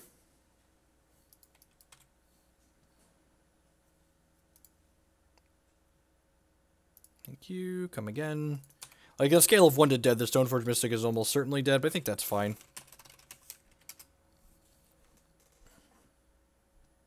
I pushed off a cliff here.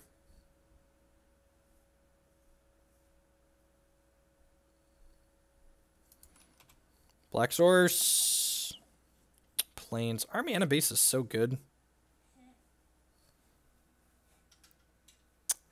So, like, I have two decisions here. I think I want to just play the Horizon Canopy and cycle it. We can, like, hit, did we put one copy of Thoughtseize in? I don't remember, actually. Alright, Invoker, sure.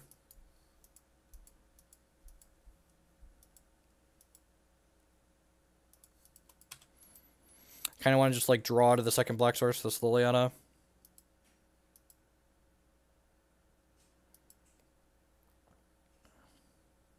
With 1 Thoughtseize, that's what I thought. I guess I can look at my sideboard too, right? There's one Thoughtseize in the deck. Stop auto-passing. Stop auto-passing. I would like to plow this.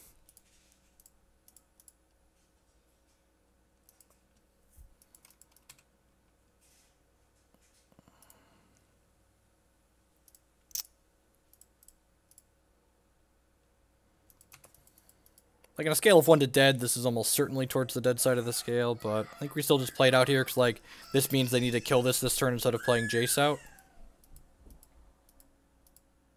And snap push, yeah.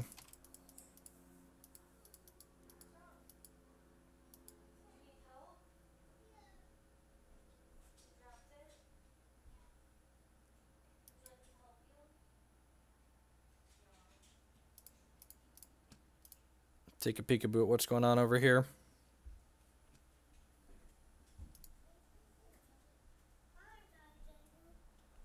Do you want to know why he was crying? Because he couldn't carry all of his new trains at the same time. We got him more new trains. Did you hear how upset he was? Yeah. They're Chuggington trains. Funny. They're Chuggington. So, huh. God, his hand's really good. Do I just, like, take the brain? I just probably just take the Fatal Push here, right?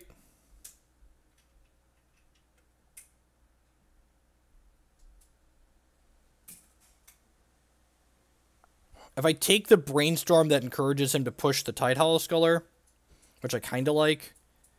Yeah, I'm going to take the Brainstorm. I think it's between the Brainstorm and the Push. And, like, Push means they're going to use the Push on here.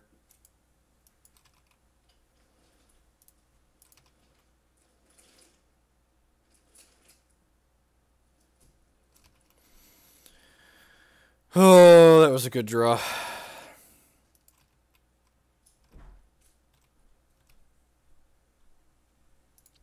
Right on time, second Scrubland.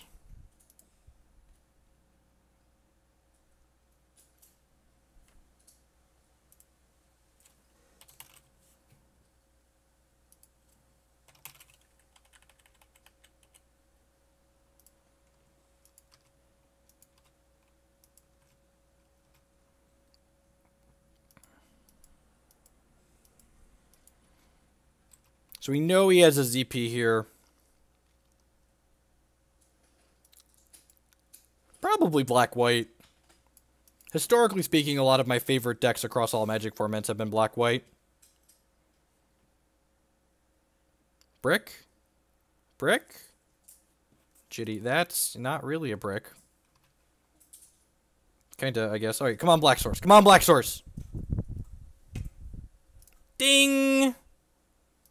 Bum bum bum bum. Dun, dun, dun, dun, dun, dun, dun, dun, dun, dun, dun. Would you like an apple pie with that? Dun, dun, dun, dun, dun, dun, dun, dun, dun, dun. I think I want to just get a basic swamp here. They Brainstorm locked themselves.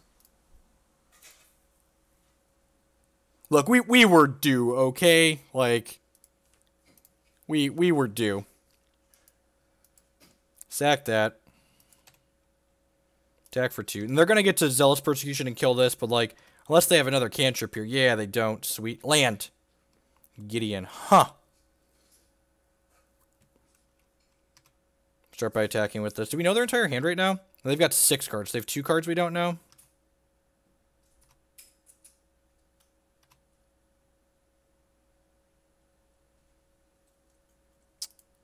Yeah, we have to bin the Batter Skull, so, you know, glad we brought it back up.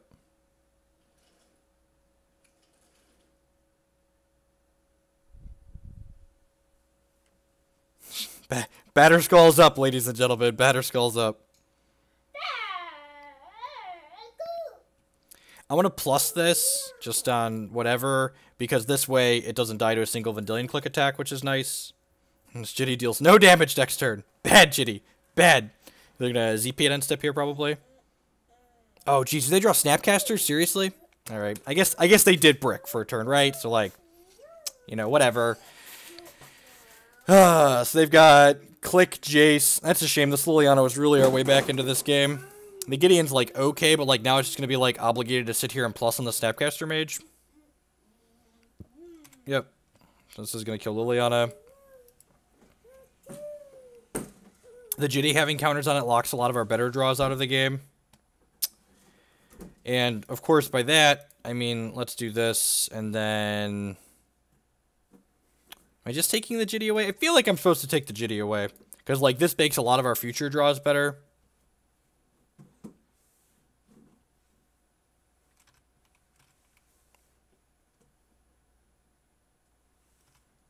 Like, we know he has Jace is the kind of awkward part here, but, like, this way I can, like, play a Stoneforge Mystic out if I draw it, or play a Dark Confidant out if I draw it, a Tide Hollow Sculler, etc.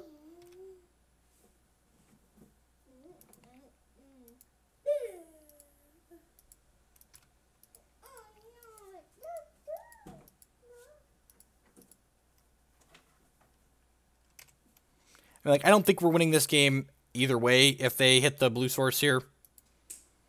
Pretty sure it doesn't matter. Because, like, on top of the Jitty, like, if we save it for that, we're, like, have this Gideon versus, like, Zealous Persecution click and, like, all this other stuff. I mean, okay. Okay. Alright, sure.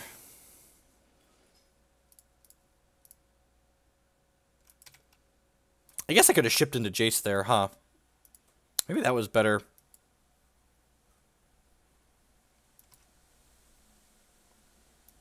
He didn't have Swords to Plowshares up?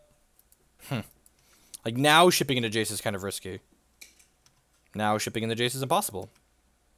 Alright, looking for Pontiff or Deluge or Persecution.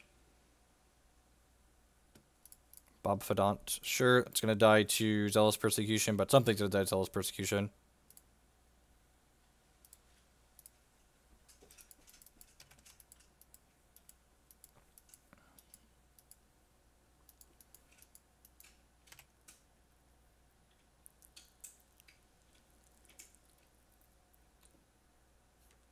Our click is gone. We hemmed it away. Yep. Makes this bigger. This is probably attacking Gideon. Yep.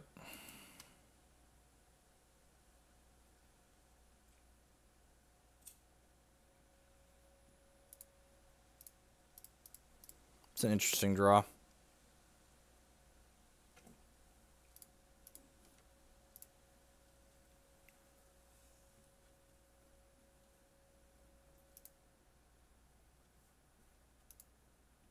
Yep. Oh! Oh, I didn't think about that. I should have... Yeah, you are... Chat's right. I should have attacked first. I had my head on wanting to pressure the Jace this turn, guaranteed, but you're right. He might chump it, and then Liliana kills. I think if he makes the correct play there, he doesn't do that, but, like, we didn't give him a chance to make a mistake, which is incorrect. You should always give your opponent a chance to make a mistake. And, like, then we're suddenly ahead if we have the 2 Planeswalkers, so they're 1. Thank you for pointing that out. I think our opponent probably takes the right line there. So, like, it ends up not mattering, but, like, it could have mattered.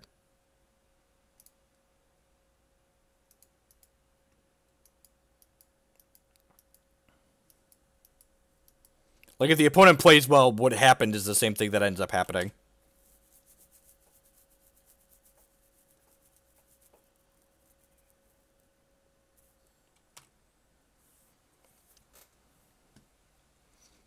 People asked about bad matchups earlier. These Jace matchups are probably a little bit hard for us. This deck was a dog to Miracles, so these are probably pretty bad for us as well. They can kind of go over the top of us. Like, their Jaces are hard to keep up with. 2-2 now. Not bad. Last one for all the fun bucks. Treasure chest of our dreams.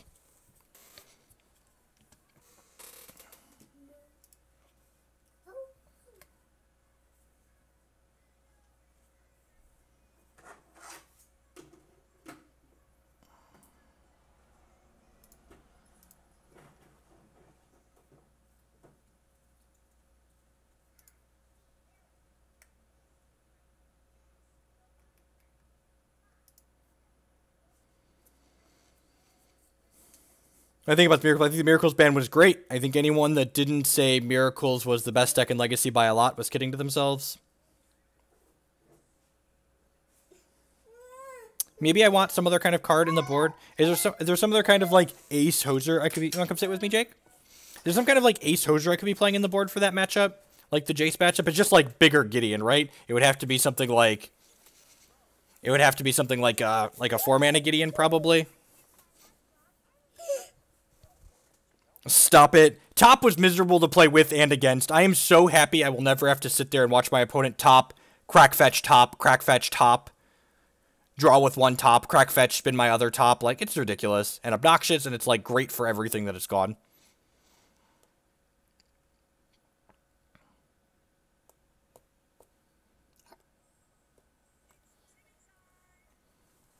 Is it Timmy time? Yeah, say hi to the internet, Jacob.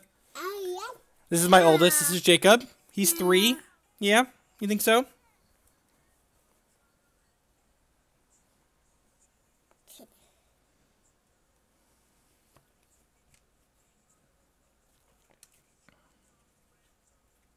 I'm going to be playing an Open on Sunday, ideally, so nope. Also, Hex TCG has $1,000 cash tournaments every Sunday, so generally I play the Hex 1K on Sunday. It's like a $15 entry fee to play a 1K from my computer, so that's kind of great.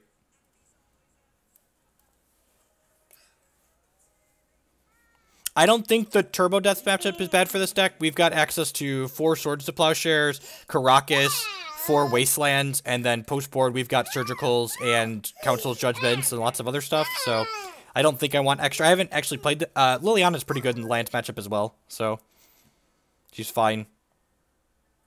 We do need to update the kids' emotes. Actually, Christy just took new pictures of Declan for his birthday, and we're going to put... Jake had his birthday pictures in February when he had his birthday, so we're going to update those. They're both about a year old right now.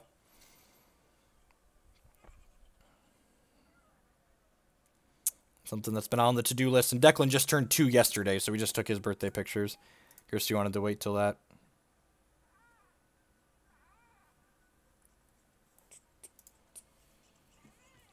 Hope everyone's having a good time. Happy Tuesday. Thanks for choosing to spend part of your afternoon here with us. My name is Jeff Hogan. I'm a TCG player and content producer. Thanks for choosing to spend your day here. I know there's a lot of different things you could be doing, different people you could be watching, so thanks for hanging out while we play some Legacy. I'd love to go first. That sounds fine.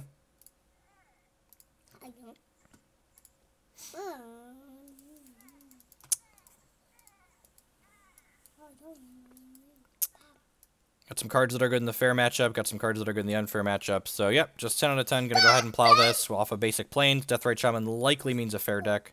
Like, statistically, Grixis Delver. Also, Woot Woot, keepable 7, you know? It's the little things. If they daze this, we get to Thalia. It's a 7 of the solid keepable. I'm so confused. I think they would have dazed the plow, so this is probably pretty good.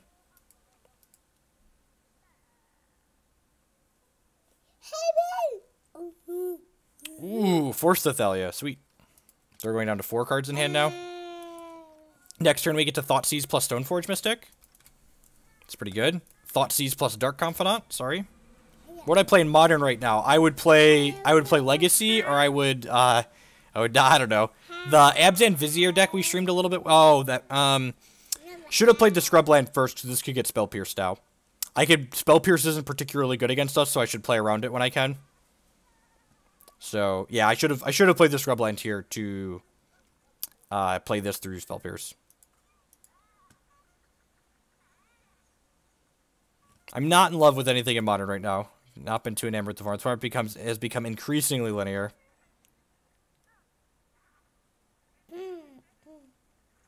Whoa. Okay. Weird. Probably Leovold. Probably Leovold. And I'm just gonna stick this Dark Confidant here to start drawing cards. Hopefully. I'm assuming they hit a removal spell. Leovold, for those who are unaware, it says players can only draw their opponents can only draw 1 card per turn. Whenever one of their things gets targeted, they draw a card. Yes, we hear you. You're a very good sheep. Timmy the Lamb. Lots of things in Modern are sweet. Most of them are also very bad.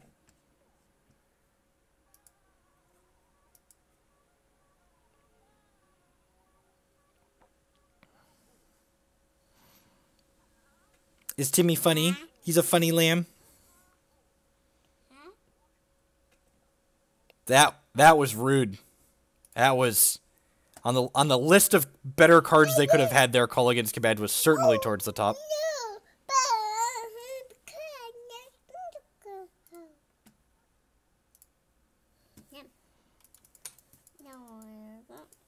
We have 2 Council Judgments. Council Judgments like Vindicate that kills True Nemesis, so I think that's just better.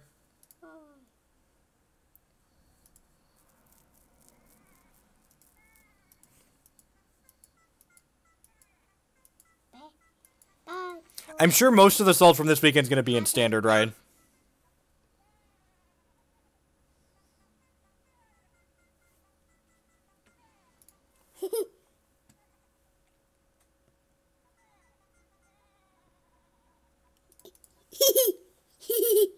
Yeah, you're funny.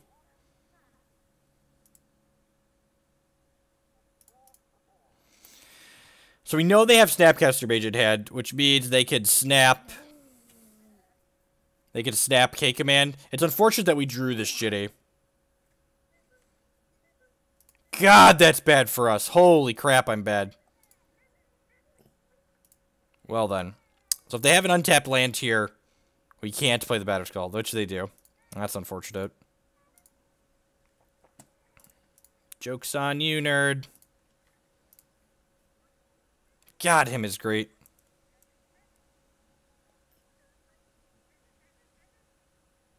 Probably just snap counterspell at this.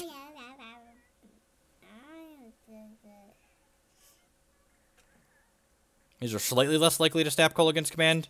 Their last card is Leovold. Leovold Snapcaster Mage, because they can't Call Against Command back to Leovold. There's almost certainly Deathrite Shamans in their deck too, right? So that means the Rest in Pieces will be reasonable. Like we mentioned against the other deck, the Esper deck, if they have Deathrite and Snap, we're bringing in the Rest in Pieces.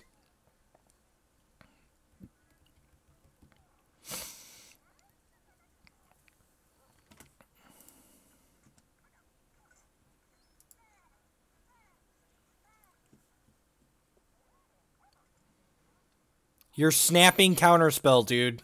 Come on, just cast. I guess they could snap Brainstorm theoretically here.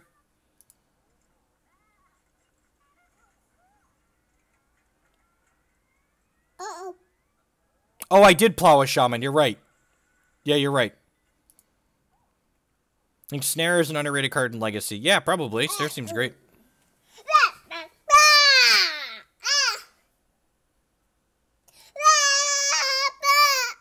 Yes, you're very loud.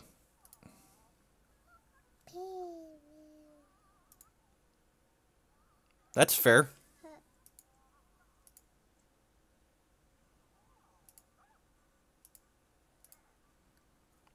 Man, it's a shame. If this was a post-board game where we had our second Batterskull to go get with the Stoneforge Mystic, we'd be so well off right now.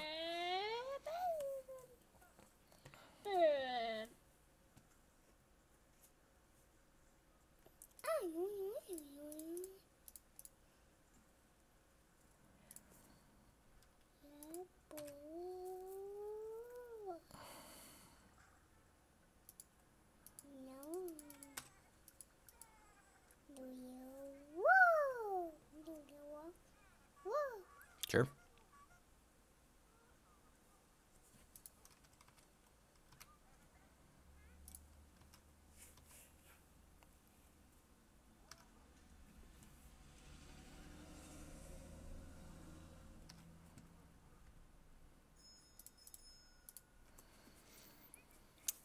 Shame we don't have a sword or anything to go get here. Like I said, I think the second Batterskull is better than the sword most times.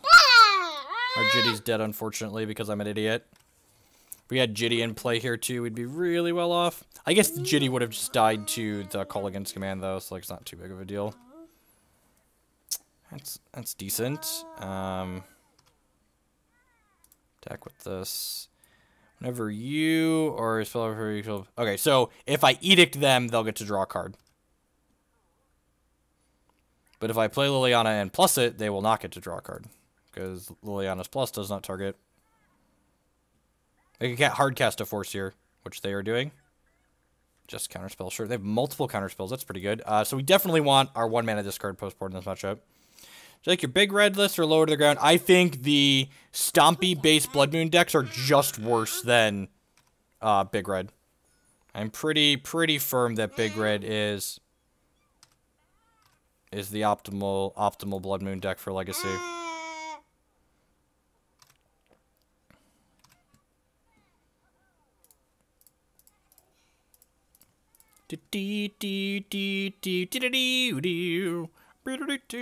Up to until your next turn, prevent all damage target permanent would deal. I'm just gonna plus this to plus it, I think, just so like it doesn't die to this thing. But we're targeting my own thing because we don't want him to draw a card.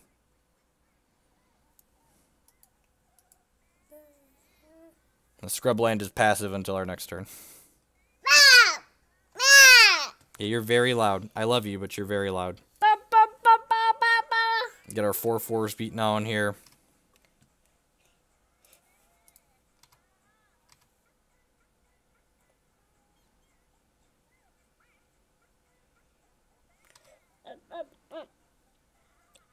So I'm never a fan of holding 2 lands, but holding 1 land is fine, especially with their deck could have like possible discard spells in it.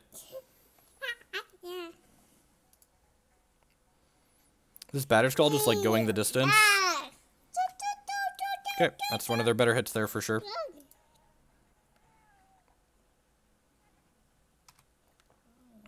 They could possibly have another K command. I don't know how much room they have for K commands. Their deck has a lot of like clunky. Why this Gideon over Allies under? Because this Gideon has a text box against Storm. This Gideon's actually very good against Storm.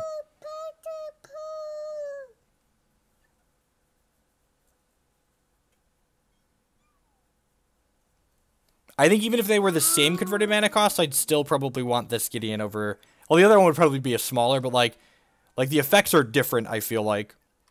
Like, we were talking earlier, like, I might want a 4-mana Gideon in the board to be better against, like, opposing Jace decks, but I think, like, in a general main deck card, this Gideon is better.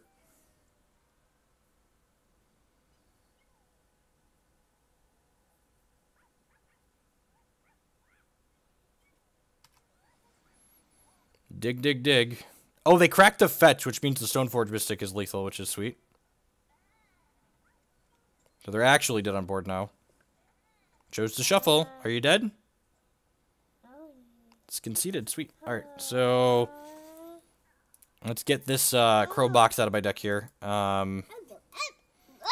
Council's Judgment kills their things. Rest in Peace seems great. I'm going to trim the Tombstalkers to bring in the Rest in Pieces this time around. I'm going to bring in Batterskull. Toxic Deluge seems like a fine piece of cleanup. Push is probably okay. I don't actually know how good push is or not.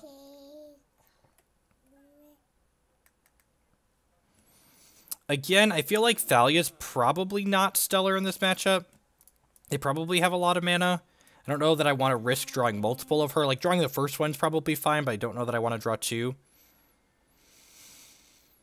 Is Hymn to Tark? I feel like my gut says the hymns are worse than... The hymns are worse than the one-cost discard, but that might be wrong. Like, generating card advantage is pretty good in these grindier matchups. This, the 1-mana discard, makes it easier to, like, play a discard spell plus another card in the same turn, though, which is nice. Maybe I'll just, like, split the difference and get a feel for it. Do this, just, like, leave the Thoughtseizes in. Although, is Thoughtseize better than Inquisition in this matchup? It tags Force of Will. Does it tag anything else I care about? Yeah, Smuggler's Copter is great in these fair matchups. If we didn't want Smuggler's Copter in this matchup, we wouldn't be playing it. We've got 8, 9, 10, 11, 12, 13, 14, 15, 16 things that can crit.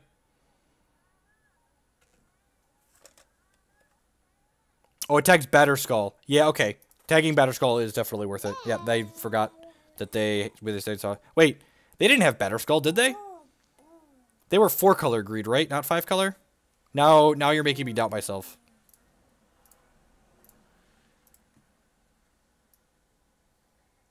Did we both discard a Batterskull? That was the other game, right? Where we both discarded a Batterskull? I don't actually remember now.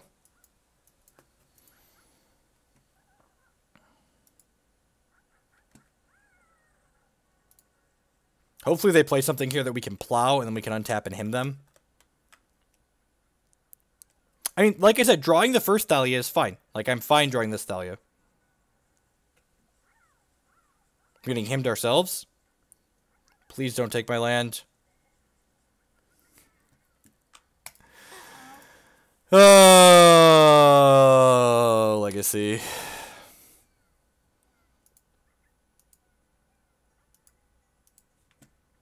Maybe I wanted my 1-mana discard on the draw. I could see that being a thing.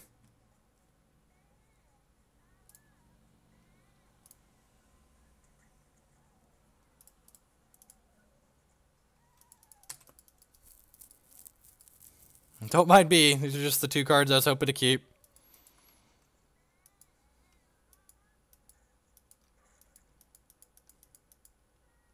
Hymn's very good. It's one of the reasons we're playing it. Maybe Copter's not good enough because of their Kolaghan's commands. Like, we don't want to give that card more value, but, like, I feel like they're always getting value out of Kolaghan's command against us. Like, Legacy's a format full of unfair cards.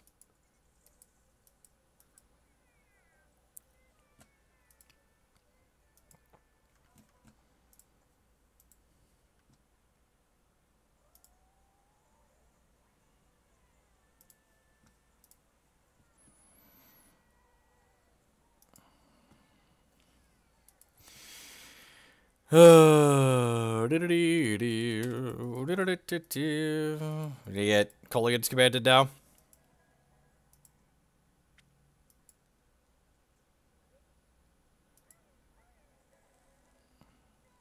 Discard this plow. Abrupt Decay, sure.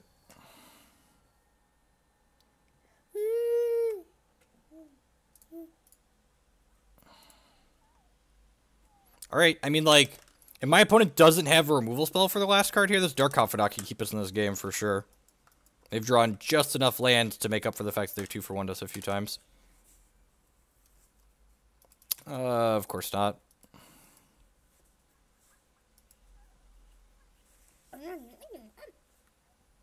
Womp womp.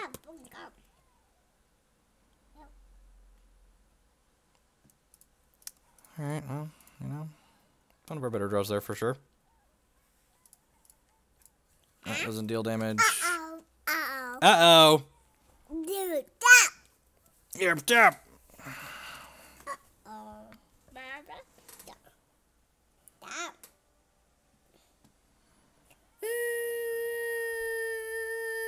Alright, they shuffled. Their random was a card that lets them kill Gideon. Sure, good beats.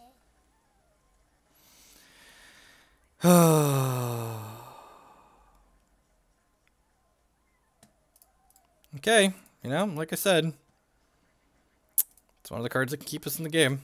One good top deck deserves another, right? Brick for a turn or two, please.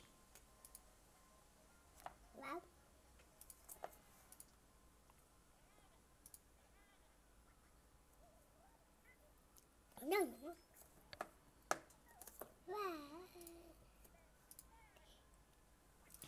Oh, no.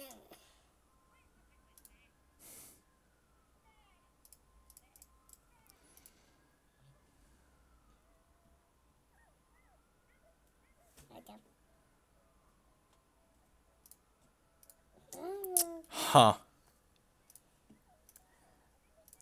I'm gonna plow this and then plus the Liliana, I think.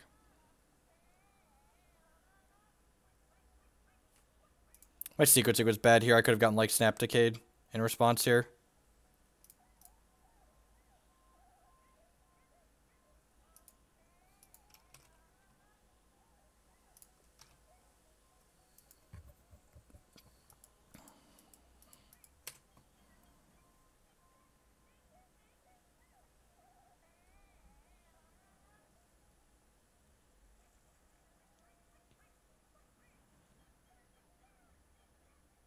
Punished.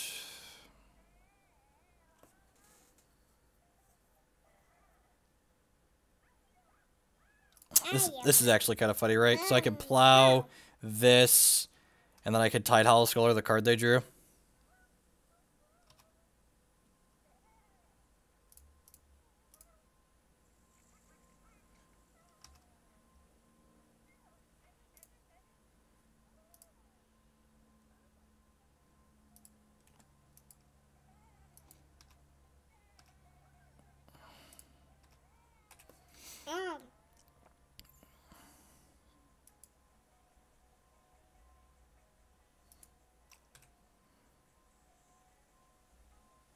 Yeah, it's kind of unfortunate that we, like, couldn't, what's the word I'm looking for, not take something with Scholar so we could just plus this.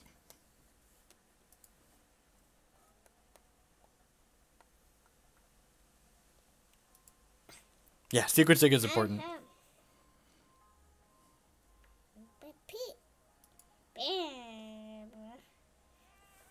Chose not to shuffle. What do we get? I think I'm just trading here. Keeps my Liliana safe. Tide Hollow Scholar is kind of a liability too against Culligan Scabad, right? Because, like, they can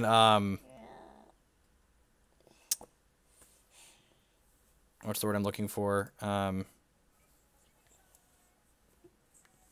these Scholars, man.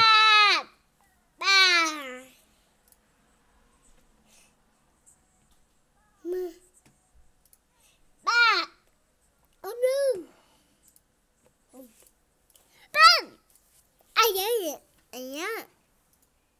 Yeah.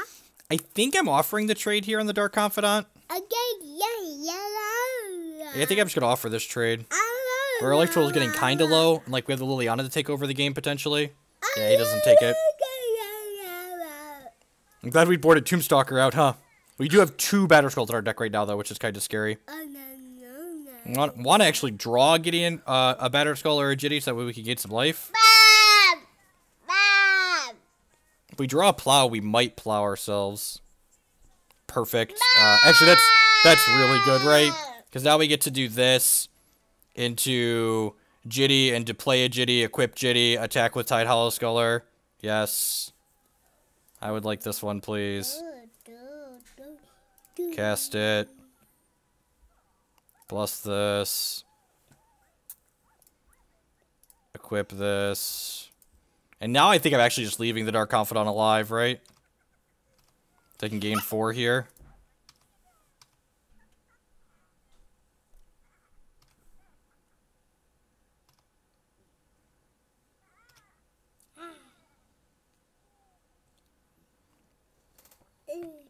I'm just gonna kill this. We could flip exactly Batterskull next turn and die. Could flip exactly Batterskull next turn and die.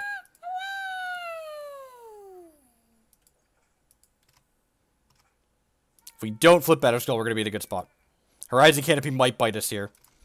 Although Horizon Canopy is also the 23rd land, so if it wasn't Horizon Canopy, we'd have flipped something else. There are a lot of things that could kill us here.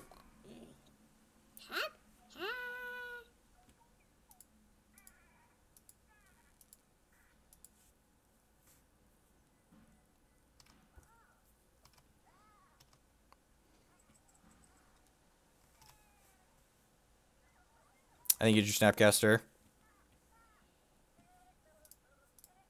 Let's do this so there's no surprises.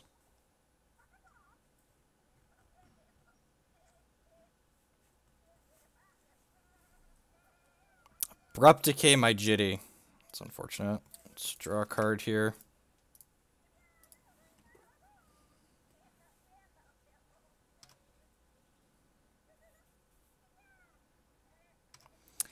We're probably on the push Dark Confidant plan, right? Feels almost certainly like that's my opponent's line to win this game right now. Is like Dark Confidant killing me.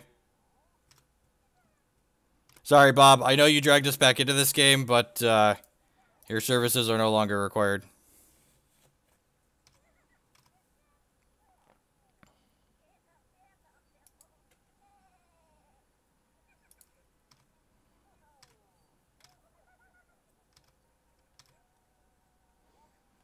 I don't think I trade a removal spell for a loyalty on Liliana here, so I'm just going to pass.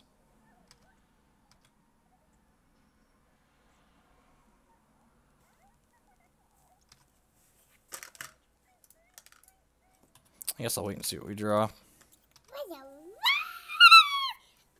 Hi, Bob. So what would you say it is that you do here? Well, 10 out of 10 trade Scrubland for a loyalty on Liliana, though.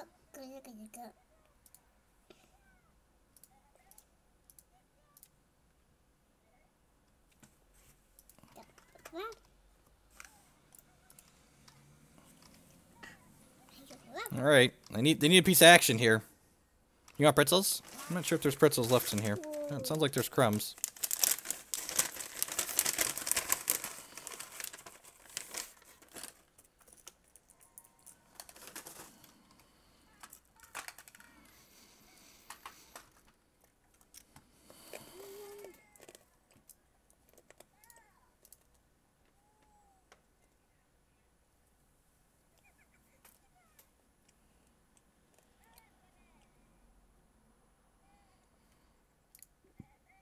That's pretty good.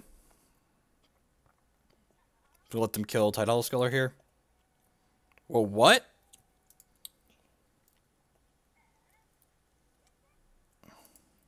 Sure.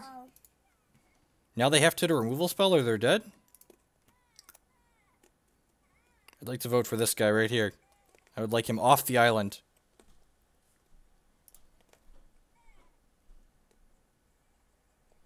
I thought for sure we were just killing one of my idiots. You know, they need to find removal here. I guess if they find, like, K-Command here, they're in a really good spot, right? If they find Culligan's Command here, they could actually win the game pretty easily. Yeah, actually, if they find Culligan's Command here, we're just dead, right? Is that what I'm thinking about? Now they need Culligan's Command plus a removal spell?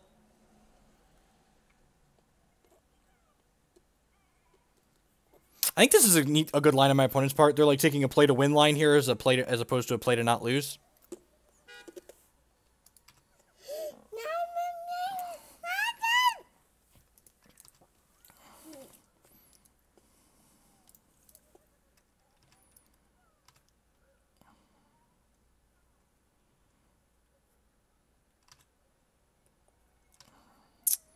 Yeah, depending on what the top card of their deck is here, we lose.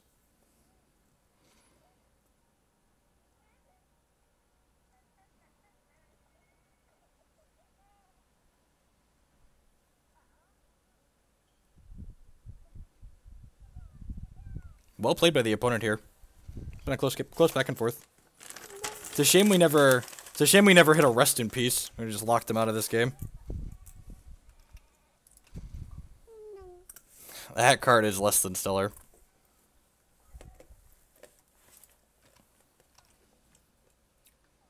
Man, where are my batter skulls at? Yep.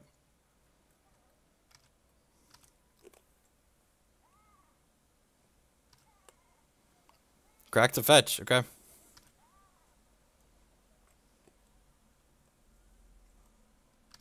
Ugh. At least they can't crack a fetch here, right? So they're just gonna like the best of their top 3 cards, and the other 2 stinkers they're gonna have to deal with. Oh, yep.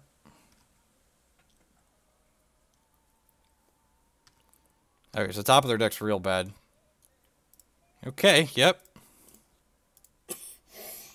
Don't want to put myself dead to a bolt, so we're going to Liliana Edict as opposed to Toxic Deluging.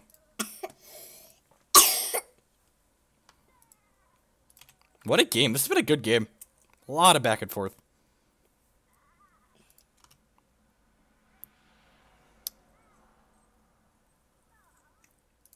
Yeah, I think I'm plussing this. I don't really need this Wasteland at this point. I'm going to hold on to the Deluge just in case.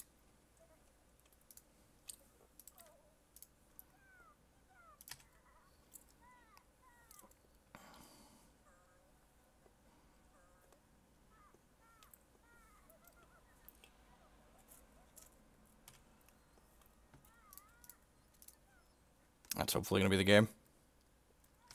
I guess they could theoretically hit a, I'd love to use Stone for Mystic's ability.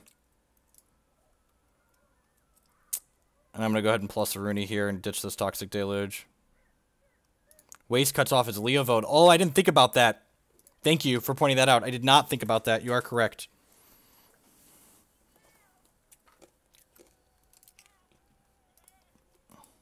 Watch this be the Leovold. Yep.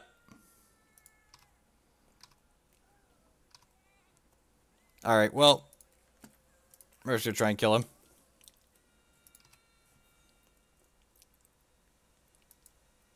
Thank you for pointing that out, chat. Because he can't fetch, right?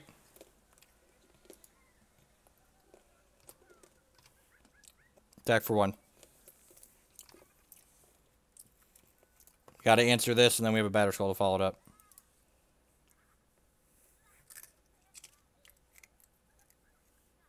Woo!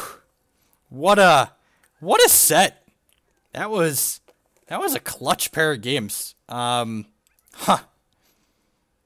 Alright, yeah, I am pretty set on playing this deck this weekend. I have a couple other things I want to try, but I really like this deck a lot. People have asked me if I think this deck is competitive in Legacy, and I definitely think this is a very competitive deck in Legacy. It's actually, it's kind of expensive because of Liliana the Veils and stuff, but like, if you have like a modern deck, building this into Legacy isn't that big of a deal. You don't even need all of these scrub lands. If you're playing it, you could probably budget a couple of these. The Wastelands you almost certainly need, like they're pretty important in a lot of matchups, but you could budget a scrub land or 2 here. At any rate, thank you everyone for watching. I do appreciate it. I'm going to go ahead and take off for now. Declan's going to be awake from his nap soon. When he wakes up, I'm going to take the kids outside. It's a beautiful day out. So remember, if you're new here, please remember to go ahead and hit that follow button. It helps other people find my work. If you're really enjoying what you want to see, you want to help me stream more Legacy more often, please consider subscribing or becoming a patron on Patreon down below. Also, please check out my sponsors, SpareDeck.com, MTGO Traders, InkedGaming.com, and MTG Card Market. There's discount codes for all those services. They'll sell you custom playmats, Magic Online cards, they'll rent you physical Magic cards from Spare Deck, all that jazz. Thanks everyone for watching. I'll be back later this week for sure, probably with some more Legacy and some Modern at some point as well. Peace.